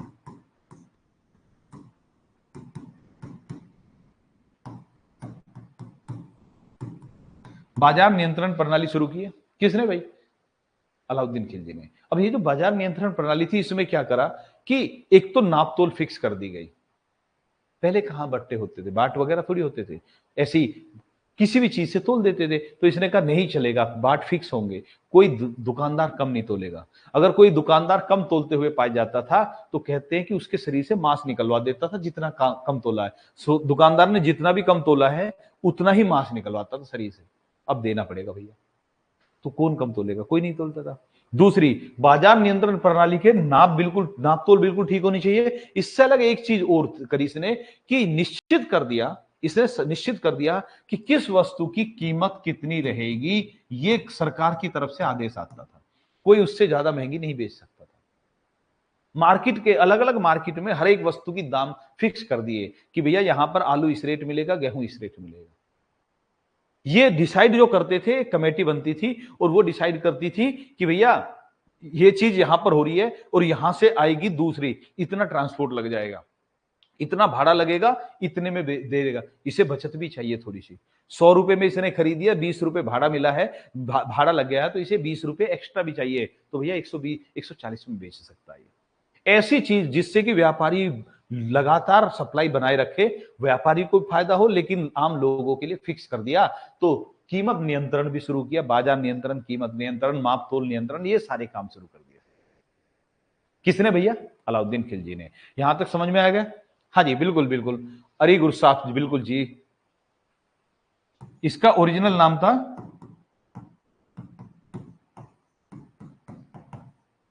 अली गुरसाफ, ठीक है, अलाउद्दीन खिलजी का। इसके बाद एक बात और है यहां पर, अलाउद्दीन खिलजी ने अलाई दरवाजा बनवाया। कुव्वतुल इस्लाम मस्जिद का दरवाजा था अलाई दरवाजा। दूसरी बात, अलाई दरवाजे से अलग अलाउद्दीन खिलजी ने हौज खास बनवाया दिल्ली में। अलाउद्दीन खिलजी ने चोर मीनार, चार मीनार नहीं, चोर मीनार। तो बहुत सारे कहते हैं कि चोरों को मतलब मारकर इस पर टांग दिया जाता था, इसलिए इसका नाम चोर मीनार हो गया। अलग अलग कहानी आती है। चोर मीनार, हौज खास, अलाई दरवाजा किसने बनाया? अलाउद्दीन खिलजी ने बनाया। अलाउद्दीन खिलजी ने सेना को मजबूत कर दिया। सेना मजबूत कर दी तो अब इसने कहा चलो अब शुरू करते हैं युद्ध। ठीक है, अब युद्ध शुरू करते तो इसने कई सारे युद्ध किए। जब इसने कई सारे युद्ध किए तो इन युद्धों में दक्षिण भारत में जो इसने कई सारे युद्ध किए, उनमें इसका जो मेन रोल था, इसका सेनापति था, क्या नाम था? मलिक काफूर। अलाउद्दीन खिलजी का सेनापति मलिक काफूर था, जिसने दक्षिण भारत के युद्धों में बहुत महत्वपूर्ण भूमिका निभाई। ठीक है, इसके 3 सेनापति थे। मलिक काफूर दक्षिण की तरफ भेजा था इसने, जो मतलब 3 बर्फी सेनापति थे। मलिक काफूर दक्षिण भारत में जीतता है। अब ये जो मलिक काफूर था, ये वास्तव में जो था एक हिजड़ा था और इसे 1000 दिनार में खरीदा गया था। अलाउद्दीन खिलजी ने इसे 1000 दिनार में खरीदा था, इसलिए इसे क्या कहते थे? 1000 दिनारी कहते थे। मलिक काफूर को 1000 दिनारी कहा जाता था और ये सेनापति बन गया और दक्षिण भारत को जीतने में बहुत बड़ा रोल था इसका। दक्षिण भारत की बात करें तो उस समय देवगिरी, वारंगल, ये सब जो हैं, इन सब ने इनके सामने किसी ने सरेंडर कर दिया, किसी से युद्ध हुआ। जब ये मलिक काफूर दक्षिण भारत को जीत रहा था, उसी समय कोहिनूर हीरा एक राजा ने भेंट दिया था। तो कोहिनूर हीरा मलिक काफूर के थ्रू दक्षिण भारत से अलाउद्दीन खिलजी पर आता भाई। ठीक है, उम्मीद है यहां तक कोई दिक्कत नहीं रही होगी। इसके बाद दक्षिण भारत को जीत लिया मलिक काफूर ने। इसके बाद इसने और भी कई सारी जगह युद्ध करे, गुजरात वगैरह में और कई जगह पर। लेकिन जो युद्धों की बात करते हैं अलाउद्दीन खिलजी के, तो एक युद्ध सबसे चर्चित है, जिसमें चित्तौड़ का युद्ध कहा जाता है। ठीक है, चित्तौड़ का युद्ध। चित्तौड़ का राजा था, चित्तौड़ कहो मेवाड़ कहो, ये क्या है कि एक वही है। तो चित्तौड़ या मेवाड़, वो जब हम उसकी बात करते हैं, किसकी, कौन थे? महाराणा प्रताप। चित्तौड़ मेवाड़ दोनों आते हैं ना, याद रखना। तो चित्तौड़ मेवाड़ की बात करें तो वहां का राजा था रतन सिंह। कभी सोचे चित्तौड़ क्यों लिख रहे हो, मेवाड़ क्यों लिख रहे हो, इससे कंफ्यूज मत होना। ठीक है, कैसे यूपी की बात करें, भारत की बात करें तो बात एक ही है, इस तरह से है वो। तो अब राजा रतन सिंह था। राजा रतन सिंह की पत्नी थी पद्मिनी। कहा जाता है कि वो जो रानी पद्मिनी थी उस समय बहुत ज्यादा सुंदर थी, सबसे सुंदर बताई गई उस समय। तो कहते कि अलाउद्दीन खिलजी ने इसकी प्रशंसा सुनी, तो असली आक्रमण जो हुआ पद्मिनी को जीतने के लिए ही किया, ऐसा माना जाता है। ठीक है, इसने रतन सिंह के राज्य पर आक्रमण किया। अगर उस समय की बात करें तो यहां पर मैं आपको एक चीज और बताऊंगा कि उस समय अगर आप राजस्थान की तरफ जाएंगे तो राजस्थान में पहाड़ियों पर आज भी किले बने हुए मिलते हैं। अब आप उन किलों को अगर ध्यान से देखेंगे तो पता चलता है कि किले के अंदर अगर 100 सैनिक हैं और बाहर से 300-400 सैनिक आएंगे तो 100 सैनिक भारी पड़ेंगे अंदर वाले, क्योंकि बाहर से उनको चढ़ाई भी करनी है, फिर किला है, तो अंदर वाले सैनिक उन 300-400 सैनिकों को आराम से हरा लेंगे। तो किले ऐसे बनाए जाते थे कि उनको जीतना इम्पॉसिबल हो जाता था, बहुत कठिन होता था। ऐसे ही राजा रतन सिंह का किला था। जब राजा रतन सिंह का किला था उसको जीत नहीं पा रहे थे, तो इन्होंने क्या करा, ये मान लिया ये किला है, ठीक है, तो जो बड़े राजा होते थे अगर उन्हें लगता था कि किले को जीत नहीं पा रहे हैं, कोई तरीका नहीं मिलता था, तो वो क्या करते थे, किले को चारों तरफ से घेराबंदी कर देते थे, चारों तरफ अपनी सेना बैठा देते थे। अब क्या हुआ कि किले के अंदर के लोग ना तो बाहर आ सकते, ना बाहर के लोग अंदर जाएंगे, खाना पानी सब खत्म। इसीलिए किलों में जो व्यवस्था होती थी, जो किले रखते थे उनमें पानी की व्यवस्था रखते थे। आप पुराने किसी किले में जाकर देखेंगे ऊपर तो पानी के मतलब तालाब टाइप के बने हुए होते थे जिससे कि पानी संचित हो जाता था। अब कहां से लाएंगे इतना, समरसीबल थोड़ी लगेंगे वहां पर, नहीं ऐसा कि भैया पानी की टंकी की सप्लाई है दिल्ली जल बोर्ड का, तो हो नहीं सकता। तो ऐसे में तालाब वगैरह बनाते थे जिससे पानी रेगुलर मिलता रहे। और पता चलता था जी जितने भी किले के अंदर लोग हैं उन सभी के लिए 1 साल के लिए भोजन कर देते थे। लेकिन फिर भी कहीं ना कहीं दिक्कत रहती थी, जब ये चारों तरफ डेरा डालकर कहते थे हम तो फ्री हैं, बैठे हम भी, ये कहते थे हम भी बैठे। एक स्थिति आती थी अगर इनका पहले भोजन खत्म हो गया तो इन्हें सरेंडर करना पड़ेगा, अगर नहीं हुआ तो ये 2 महीने 4 महीने 6 महीने बाद कभी कभी ये भी हथियार वही कह देते सैनिक, चलो जी ये नहीं करेंगे सरेंडर। तो वो उसके ऊपर है कि कोई भी, ये भी हार मान सकते थे, ये भी हार मान सकते थे। तो अब राजा रतन सिंह के किले पर चारों तरफ घेरा डाल दिया गया और अंदर किले में एक मैसेज पहुंचा दिया गया काफी दिन बाद कि हम राजा रतन सिंह से दोस्ती करना चाहते हैं, लेकिन हमारी एक शर्त है, अगर पहले बताओ दोस्ती चाहते या नहीं।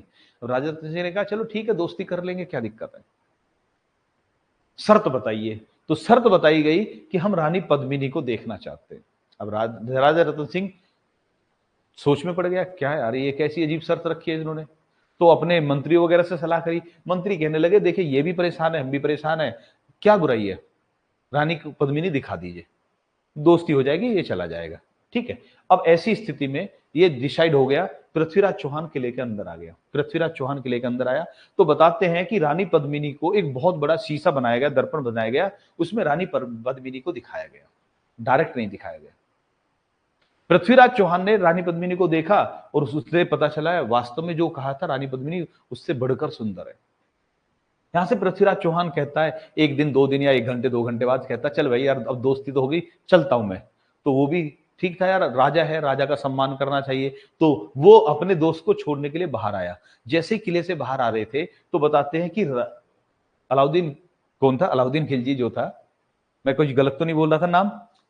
कई बार क्या होता है कि कहानी में इतने मस्त हो जाते हैं हम कि व्यक्ति का नाम कुछ और बोलने लगते हैं।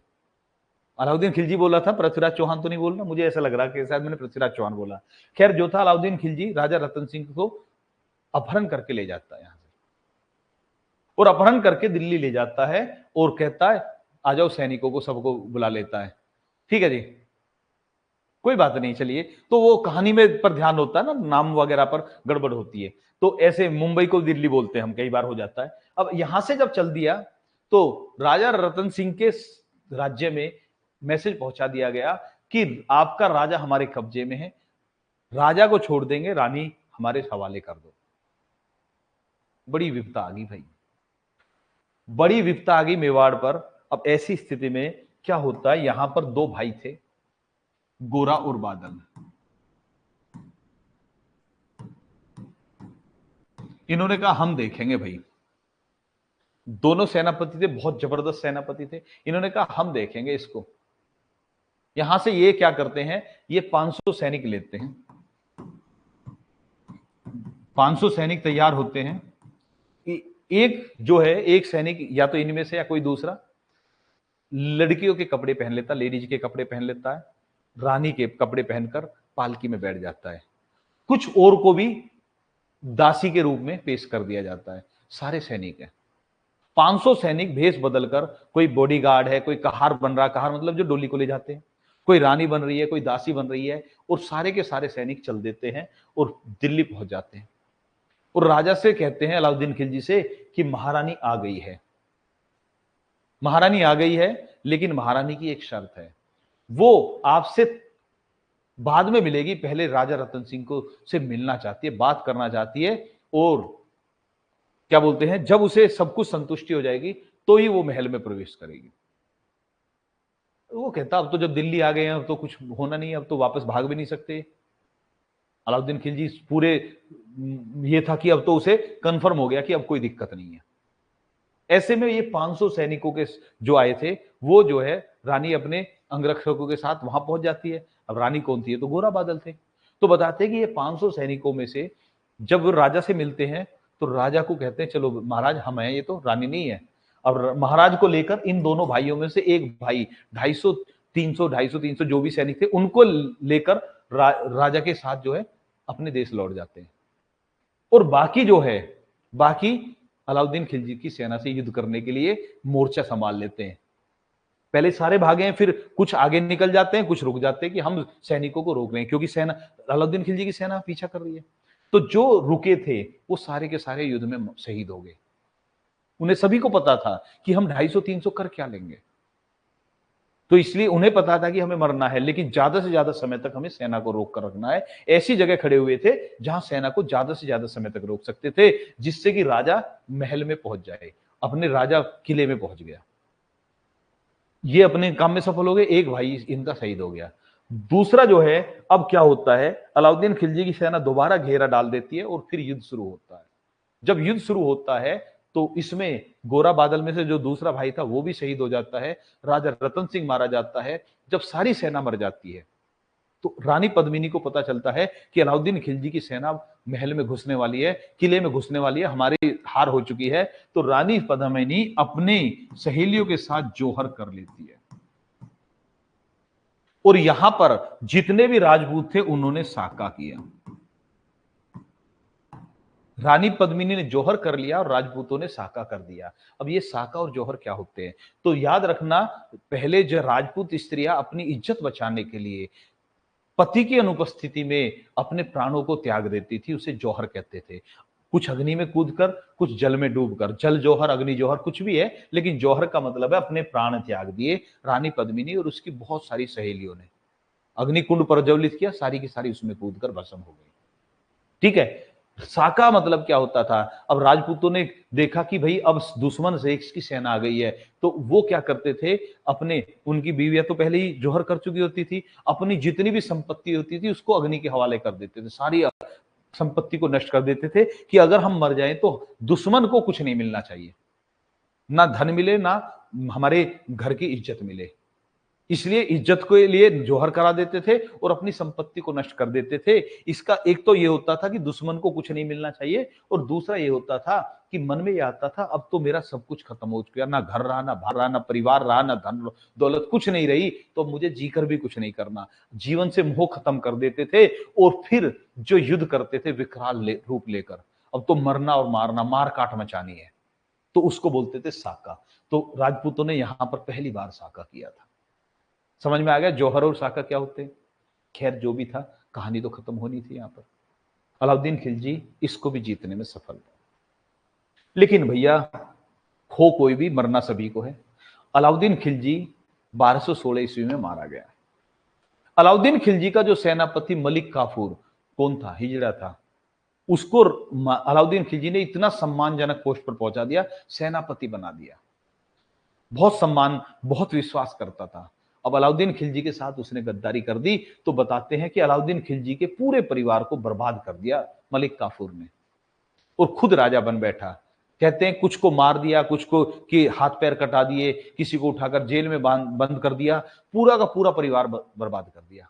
खुद राजा बन बैठा। कभी मतलब कई राजा हुए, 1316 से 1320 तक कई राजा हुए, खिलजी के, लेकिन मेन कौन था? खुद मलिक काफूर बन गया कुछ समय के लिए। अब मलिक काफूर से लोग चिढ़ते थे। एक दिन हत्थे पड़ जाता है गयासुद्दीन तुगलक के। गयासुद्दीन तुगलक के हत्थे चलता है और मलिक काफूर की हत्या गयासुद्दीन तुगलक कर देता है और तुगलक वंश की स्थापना हो जाती है। ठीक है, समझ में आ गया होगा? तो इसके बाद चलेगा हमारा तुगलक वंश। गयासुद्दीन तुगलक ने की मलिक काफूर की हत्या करके, तो सबसे कम समय का वंश था खिलजी वंश। ठीक है, चलिए यार, एक घंटा वंश जो चला 1320 से चला और 1414 तक चला, यानी दिल्ली सल्तनत में सबसे ज्यादा समय तुगलक वंश का रहा। सबसे कम समय खिलजी और सबसे ज्यादा समय तुगलक वंश। दिल्ली सल्तनत की बात कर रहे हैं। बहुत अच्छे प्रीति जी, सौरभ सिंह जी नमस्कार भाई, मोहित बैसला जी नमस्कार सभी को। तुगलक वंश, और फिर उसके बाद आता फिरोज शाह तुगलक।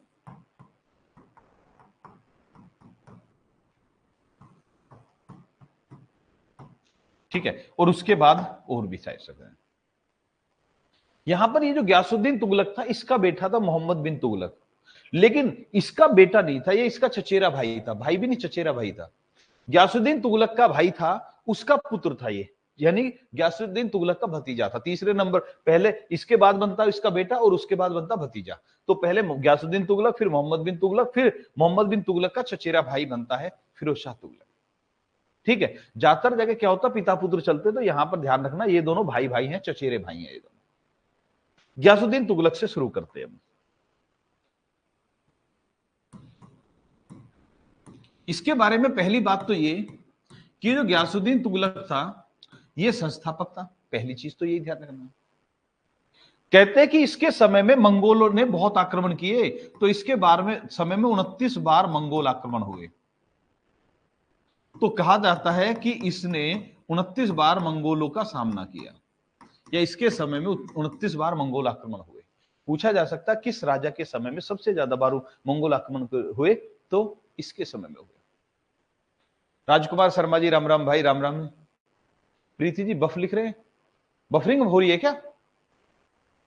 बताना भाई, बफरिंग चल रही है क्या? प्रीति जी ने बफरिंग लिखा है, एक बार बताइए सभी।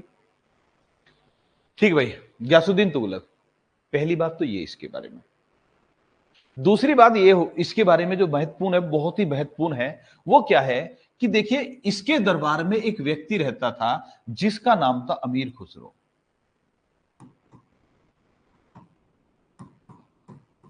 ठीक है, अमीर खुसरो इसके दरबार में रहता था।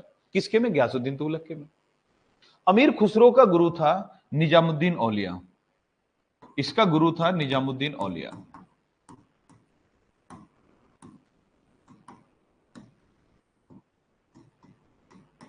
ठीक है, अब ठीक है, ओके भाई, ओके क्लियर है, ठीक है भाई। तो अमीर खुसरो का गुरु था निजामुद्दीन औलिया। अमीर खुसरो शायर भी था, लेखक भी, गायक भी, संगीतकार भी, बहुत सारे गुण थे अमीर खुसरो में। अमीर खुसरो का गुरु था निजामुद्दीन औलिया। अमीर खुसरो को गयासुद्दीन तुगलक बहुत पसंद करता था, क्योंकि विद्वान था, बहुत सम्मान करता था अमीर खुसरो का। अमीर खुसरो काफी पुराना भी था, क्योंकि ये बलबन के समय से आ रहा था।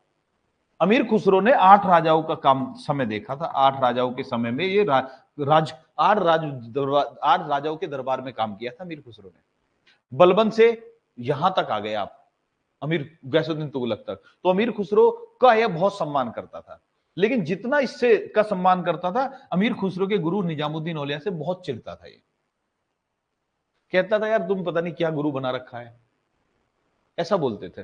तो गयासुद्दीन तुगलक निजामुद्दीन औलिया से चिढ़ता था, अमीर खुसरो से बहुत प्यार करता था। गयासुद्दीन तुगलक के समय में बंगाल में विद्रोह हो गया। बंगाल में विद्रोह हुआ तो ये अपनी सेना लेकर पहुंच गया। जब ये सेना लेकर पहुंचा तो वहां पर इसने जीत दर्ज करी। जीतने के बाद ये वापस लौट रहा था। अब वापस लौट रहा है तो दिल्ली से थोड़ी ही दूर पहले एक जगह पड़ती है, अफगानपुर जगह बनाई, अफगानपुर जगह पड़ती थी, वहां पर आकर ये रुक गया। एक लकड़ी का महल बना हुआ था जिसमें ये रुका। लकड़ी का महल इसके बेटे ने बनवाया था। इसका बेटा था जोना खां, यानी कि मोहम्मद बिन तुगलक। उसमें रुक गया ये, और इसने कहा कि मैं सुबह दिल्ली में प्रवेश करूंगा। दिल्ली से थोड़ी दूर है। इसने मैसेज भिजवा दिया अमीर खुसरो के पास, क्योंकि अमीर खुसरो उस समय बहुत सीनियर था, दरबार का बहुत सीनियर व्यक्ति था अमीर खुसरो। ठीक है, अमीर खुसरो के पास मैसेज भिजवा दिया गयासुद्दीन तुगलक ने कि मैं कल सुबह लौटूंगा तो मेरे सम्मान करा जाए, मेरा जो स्वागत किया जाए। भाई राजा है, जीत दर्ज करके आ रहा है, तो राजा का तो ठीक ढोल नगाड़े और ठीक ठाक स्वागत होना था। मेरा स्वागत किया जाए और एक विशेष ध्यान रखा जाए। अमीर खुसरो से बोलता है, अपने गुरु से बोल देना मेरे सामने ना जाए, क्योंकि मेरा मूड बहुत अच्छा है, जीत दर्ज करके आया हूं और मैं उससे चिढ़ता हूं, मेरे सामने आएगा तो मूड खराब हो जाएगा। अमीर खुसरो के पास ये खबर पहुंच गई। अब अमीर खुसरो एक तो खुश है कि चलो राजा, हमारा राजा जीत कर आ रहा है, लेकिन अपने गुरु से कैसे बोल दे, जी गुरु जी आप राजा के सामने मत आना, आप रास्ता बदल लीजिए, कुछ दिन के लिए नजरबंद हो जाइए, ऐसा थोड़ी बोल सकता था। अब अमीर खुसरो परेशान है, गुरु समझ गया कुछ गड़बड़ है। गुरु ने कहा भाई क्या बात है, तो अमीर खुसरो कहा गुरु जी रहने दो। बोलने लगा यार कुछ तो बात है, परेशान चल रहा है। तो बोलता है कि गुरु जी ये बात है, आपके लिए राजा ने कहा है कि मेरे सामने ना पड़ जाए। तो यहां पर निजामुद्दीन औलिया ने जब कहा कि टेंशन मत ले, हनुज दिल्ली दूरस्थ,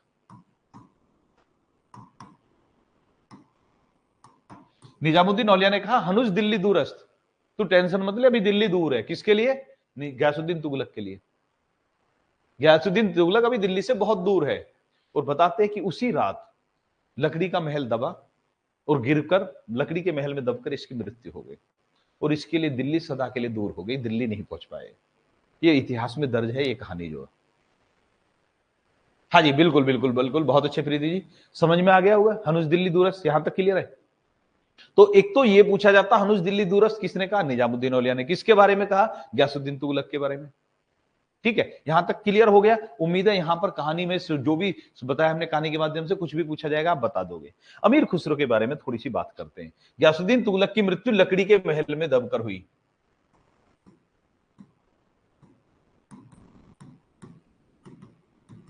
और दूसरा पूछा जाता लकड़ी का महल किसने बनवाया था? उसके पुत्र मोहम्मद बिन तुगलक ने, मोहम्मद बिन तुगलक ने बनवाया था। अफगानपुर जगह में बनवाया था, दिल्ली से थोड़ी दूर ही पड़ता है। यहां तक तो ठीक है। दूसरी चीज, अब आ जाते हैं अमीर खुसरो पर। अमीर खुसरो, अमीर खुसरो जो था जिसे तोता हिंद कहा जाता है,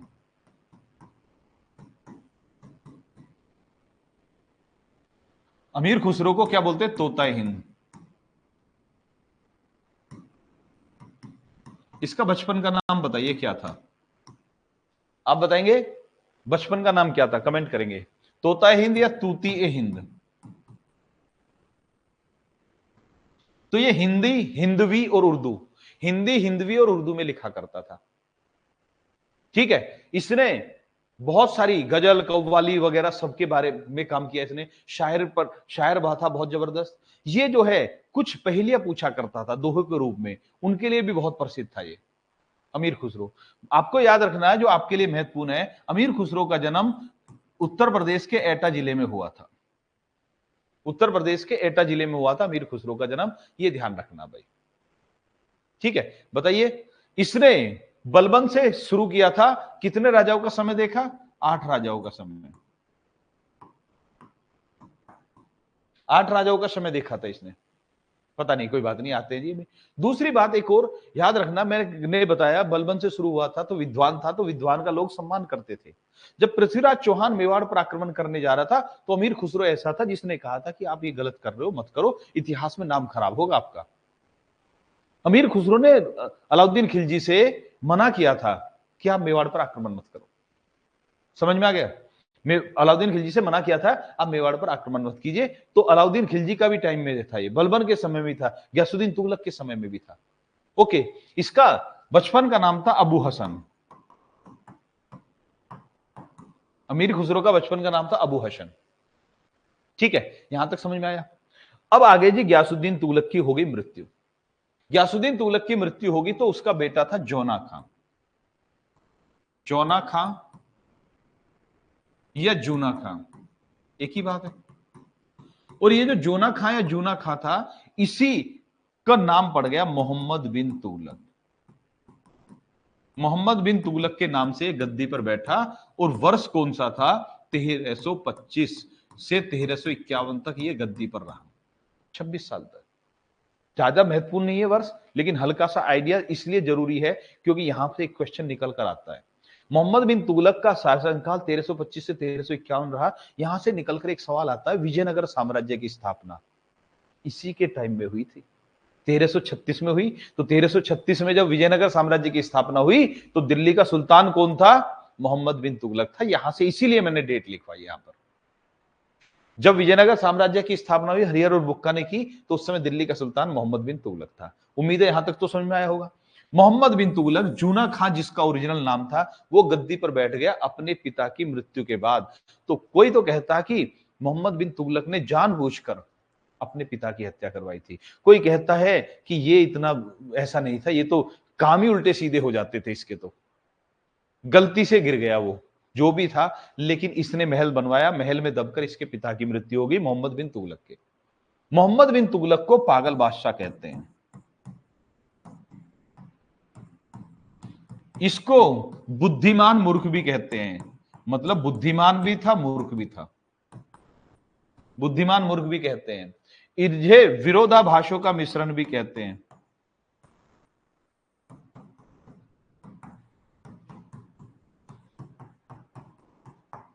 ठीक है, ऐसे उपाधियां मिली हुई, पागल बादशाह, बुद्धिमान मूर्ख, विरोधाभासों का मिश्रण। दो चीज याद रखना, पागल बादशाह तो बोल रहे हैं लेकिन सबसे शिक्षित यही था। दिल्ली सल्तनत का सबसे शिक्षित यही था। दिल्ली सल्तनत में सबसे बड़ा राज्य भी इसी का था, सबसे ज्यादा क्षेत्रफल भी इसके अधीन था, सबसे शिक्षित भी यही था। लेकिन पागल बादशाह बोला गया। क्यों बोला गया? इसके कई सारे ऐसे ही काम थे। इसके जो कायम थे उनमें, अगर सबसे पहले कर्म के अनुसार है वैसे तो, लेकिन आप कर्म भी याद ना रखे तो भी चल सकता है। तो इसके काम थे जिन्होंने इन्हें पागल घोषित कर दिया, वो था दोआब क्षेत्र में कर वृद्धि।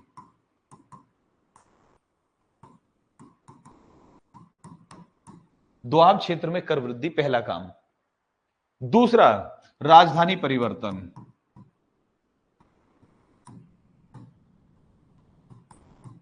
तीसरा, सांकेतिक मुद्रा।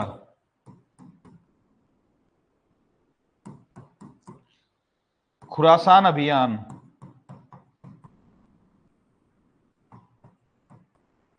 कराजिल अभियान।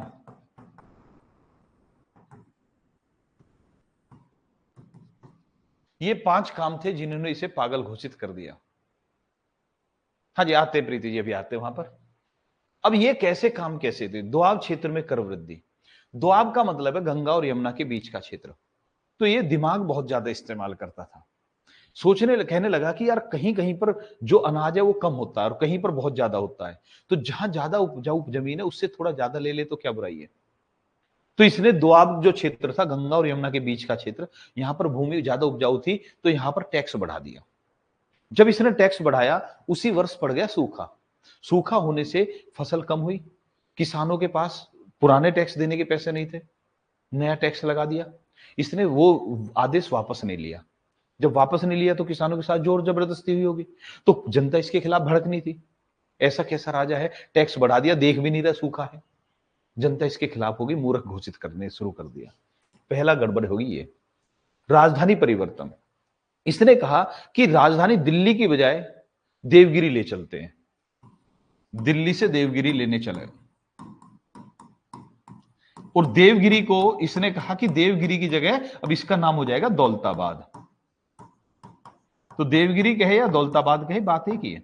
तो दिल्ली से देवगिरी राजधानी ले गया। क्यों? कहने लगा कि वहां से अगर हम राज्य करेंगे तो हमारा राज्य सुरक्षित भी रहेगा और हमें सहूलियत भी होगी।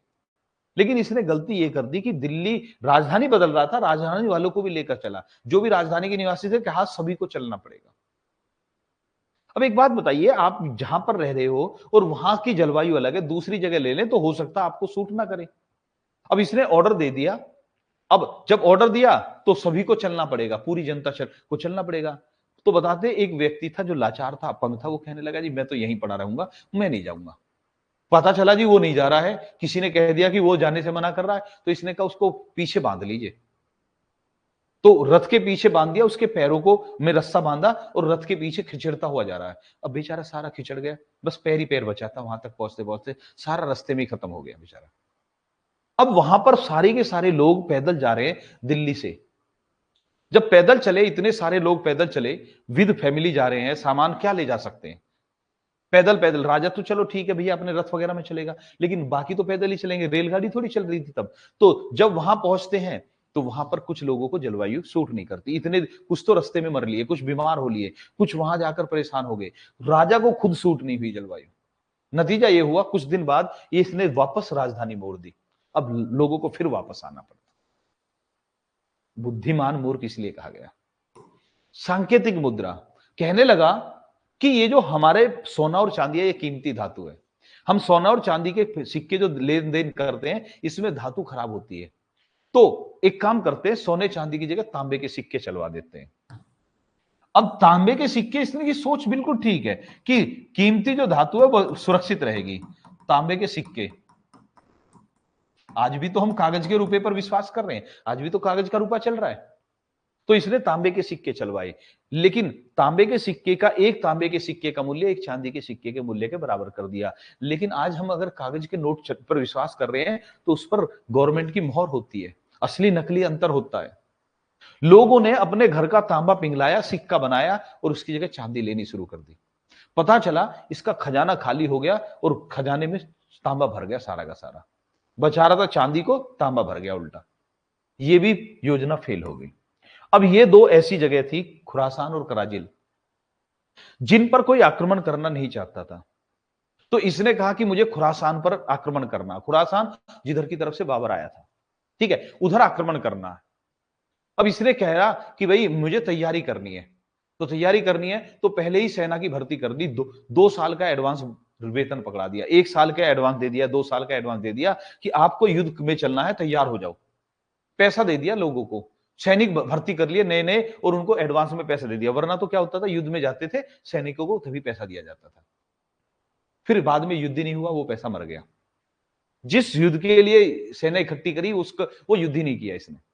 कराजिल की बात करते हैं तो वहां पर ऐसी स्थिति थी कि वहां पर जाना बहुत कठिन था, तो बताते हैं वहां पर एक सेना की टुकड़ी भेज दी, रास्ते में ही सारी सेना खत्म हो गई क्योंकि एरिया खराब था। तो ऐसे ऐसे इसके काम रहे कि ये सोचता अच्छा था लेकिन हो जाता था उल्टा, इसलिए इसे पागल बादशाह कहा गया।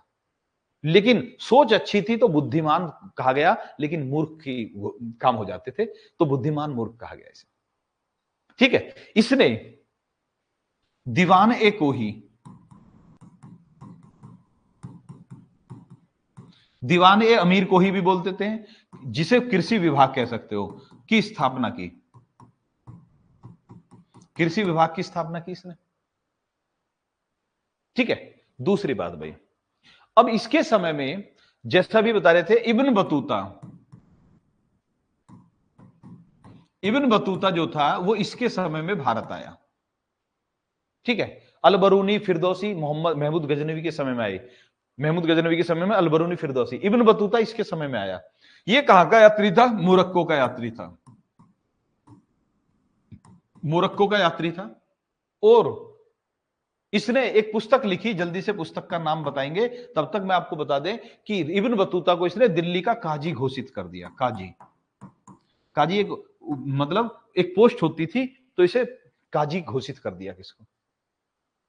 बहुत बढ़िया भाई, बहुत अच्छे, बिल्कुल प्रीति जी, बहुत बढ़िया, शाबाश। इब्न बतूता मोरक्को का यात्री था, इसे काजी घोषित कर दिया मोहम्मद बिन तुगलक ने, और इसने एक पुस्तक लिखी, रेहला। इब्न बतूता ने कौन सी पुस्तक लिखी? रेहला। ये भी क्लियर हो गया। मोहम्मद बिन तुगलक के समय में दिल्ली सल्तनत की स्थापना हुई, ये जरूर लिख लेना, आपको कई बार सवाल आता है, हम भूल जाते हैं। सॉरी, दिल्ली सल्तनत नहीं, विजयनगर साम्राज्य, क्या बोल रहा हूं मैं भी, विजयनगर साम्राज्य की स्थापना हुई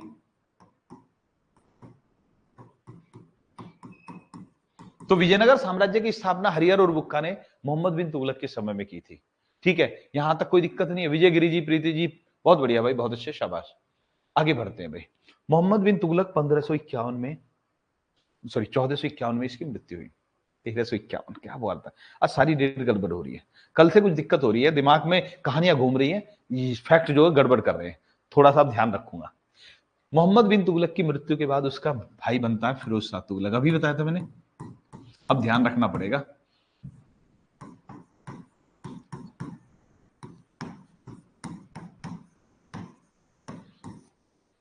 ठीक है, फिरोज शाह तुगलक।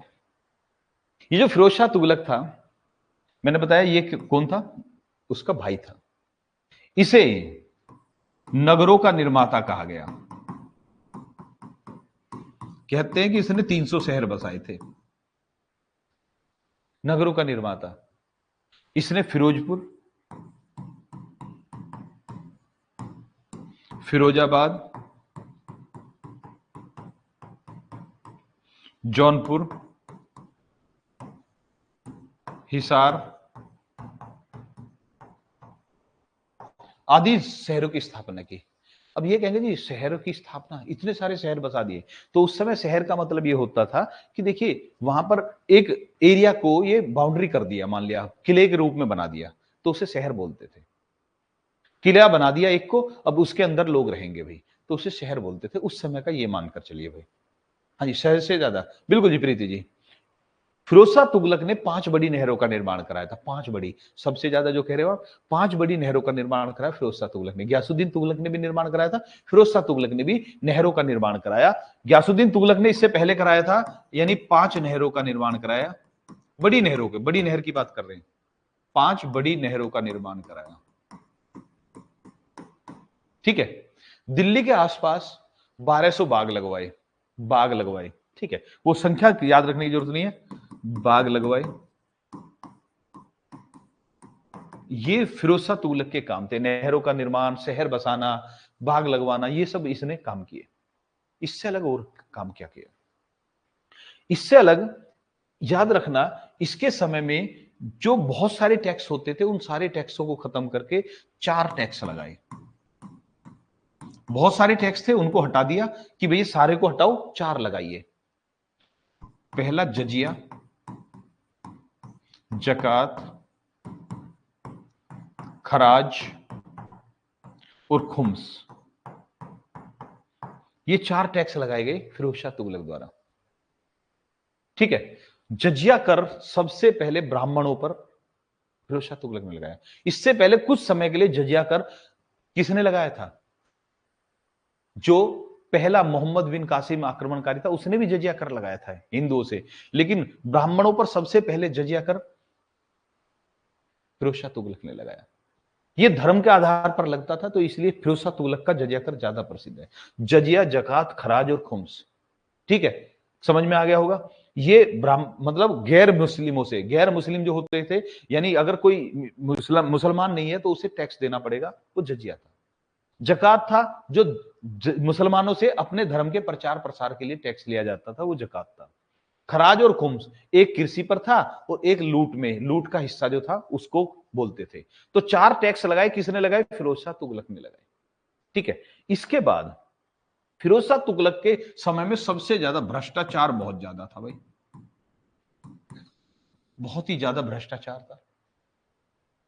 इससे अलग दास प्रथा बहुत ज्यादा थी, सबसे ज्यादा दास थे, या गुलाम बहुत ज्यादा थे इसके समय में। इतने ज्यादा गुलाम थे। पहले तो भ्रष्टाचार की बात करें, भ्रष्टाचार ऐसा था कि कोई भी काम बिना रिश्वत के होता ही नहीं था, इतना ज्यादा भ्रष्टाचार था। इतिहास में लिखा हुआ है कि एक बार खुद फिरोज शाह तुगलक ने राजा होते हुए रिश्वत देकर अपना काम करवाया था। राजा था, काम इसको कुछ कराना था, सरकारी काम था, तो उसे भी खुद को रिश्वत देनी पड़ी थी, इतना भ्रष्टाचार था इसके समय में। गुलाम इतने ज्यादा हो गए थे कि गुलामों का ब्यौरा रखने के लिए एक अलग डिपार्टमेंट बनाया, दीवान ए बंदगान।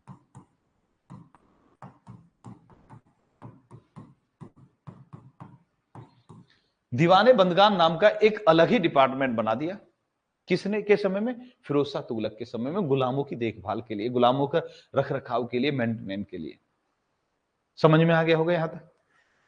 ये जो फिरोज शाह तुगलक था, धार्मिक कट्टर भी बहुत था। इसने जगन्नाथ मंदिर जो है पुरी का, वो तुड़वा दिया। ज्वाला देवी का मंदिर तुड़वा दिया, नगरकोट की जो ज्वाला देवी मंदिर है। फिर वो ज्वाला देवी का मंदिर इन्होंने भी तुड़वाया था, सिकंदर लोधी ने, उस पर भी आएंगे। तो ये धार्मिक कट्टर भी था फिरोज शाह तुगलक जो था। यहां तक समझ में आ गया होगा। फिरोज शाह तुगलक ने मेरठ और टोपरा से, बहुत ही इंपॉर्टेंट है, मेरठ और टोपरा, टोपरा हरियाणा में पड़ता है, से अशोक स्तंभों को दिल्ली मंगाया।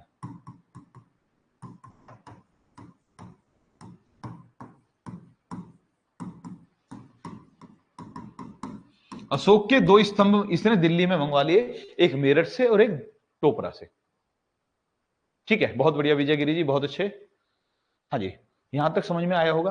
तो मेरठ टोपरा से अशोक स्तंभ दिल्ली किसने मंगवाया? फिरोज शाह तुगलक ने। ये हो गया फिरोज शाह तुगलक के समय की बात। फिरोज शाह तुगलक के बाद ऐसे ही शासक हुए, नाम मात्र के शासक। तुगलक वंश में ज्यादा फिर प्रसिद्ध शासक नहीं रहे। तुगलक वंश के समय में एक चीज और हुई कि तुगलक वंश का एक शासक था नासिरुद्दीन महमूद।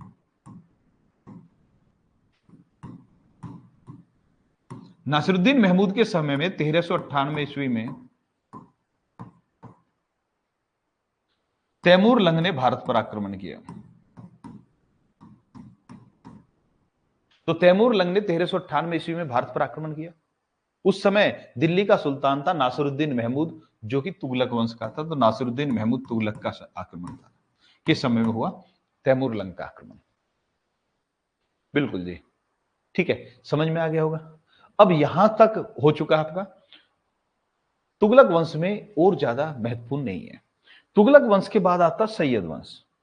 सैयद वंश में भी ज्यादा महत्वपूर्ण नहीं है। जो सैयद वंश था, इसमें ये लिखेंगे कि इसका संस्थापक था खिज्र खां। संस्थापक इसका खिज्र खां था, और ज्यादा इधर उधर नहीं लिखना। मुबारक शाह, आदिल शाह, इस टाइप के अजीब अजीब से नाम से तो ज्यादा महत्वपूर्ण नहीं है। इतिहास में बस यही पूछा जाता है, सैयद वंश का संस्थापक कौन था? खिज्र खां था। बहुत अच्छे प्रीति जी, बहुत बढ़िया। सैयद वंश के बाद जो आता है वो आता लोदी वंश।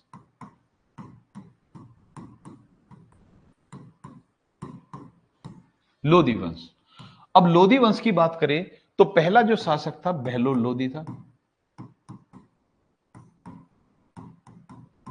दूसरा था सिकंदर लोदी,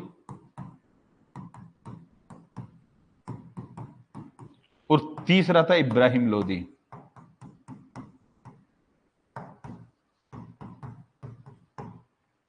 ठीक है, ये तीन शासक हुए, बहलोल लोदी, सिकंदर लोदी, इब्राहिम लोदी। हो गया नोट? हाँ जी, आराम से आखिरी, बिल्कुल विजयगिरी जी, यहां तक क्लियर है? ये हो गया। अब आ जाते हैं लोदी वंश।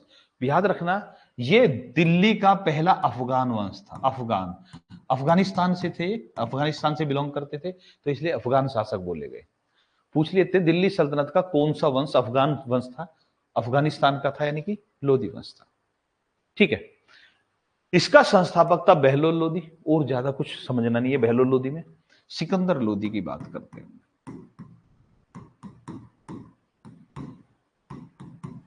सिकंदर लोदी के बारे में बात करें, पहली बात तो यह कि इसने 1504 ईस्वी में आगरा की स्थापना की। 1504 ईस्वी में आगरा शहर की स्थापना किसने की? सिकंदर लोदी ने की।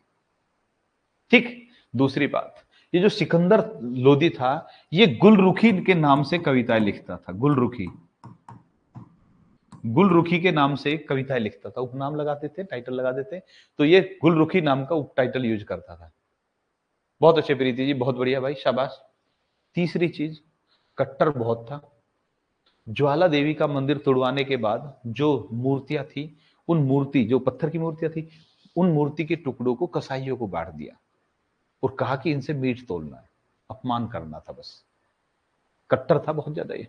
ठीक है, सिकंदर लोदी, माप तोल के लिए गजे सिकंदरी का प्रयोग किया। गज ए सिकंदरी मतलब सिकंदर की तरफ से जो गज पेश किया गया उसका प्रयोग किया।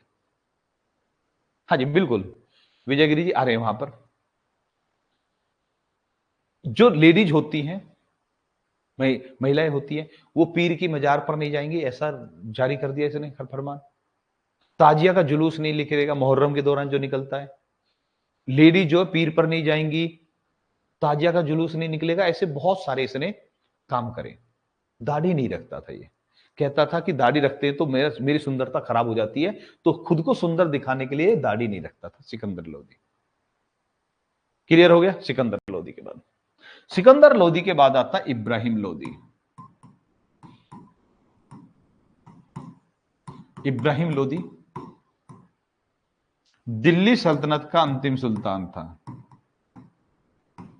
दिल्ली सल्तनत क्या हो गया? दिल्ली का अंतिम सुल्तान। केवल अंतिम सुल्तान भी पूछे तो यही बोला जाता, अंतिम सुल्तान इब्राहिम लोदी, क्योंकि इसके बाद सल्तनत काल खत्म हो गया, मुगल वंश आएगा। पहली बात, इब्राहिम लोदी एकमात्र दिल्ली सल्तनत में 1206 से 1526 तक की जो दिल्ली सल्तनत है, एकमात्र ऐसा एकमात्र शासक जो युद्ध में मारा गया, वो कौन था? इब्राहिम लोदी था। एकमात्र ऐसा शासक जो युद्ध में मारा गया वो कौन था? इब्राहिम लोदी था। दिल्ली सल्तनत की बात कर रहे हैं हम, और किसी समय की बात नहीं कर रहे, और किसी जगह की बात नहीं कर रहे, दिल्ली सल्तनत के राजाओं की बात कर रहे हैं। ठीक है, समझ में आ गया होगा। इब्राहिम लोदी मारा कैसे गया? कौन से युद्ध में? पानीपत के युद्ध में। ठीक है, तो इब्राहिम लोदी जब यहां का राजा था तो बाबर को आमंत्रित किया किसने? दौलत खान लोदी ने। बाबर को भारत पर आक्रमण करने के लिए दौलत खान लोदी ने आमंत्रित किया, और उसके कहने पर बाबर आता है और पानीपत का पहला युद्ध होता है।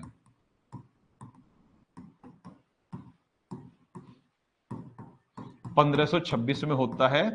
किस किस के बीच? बाबर और इब्राहिम लोदी के बीच।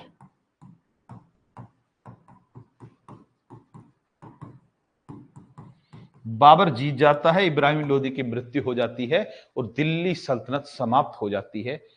इसके बाद चलता है मुगल वंश। समझ में आ गया होगा। तो दिल्ली सल्तनत 1206 से 1526 तक चली।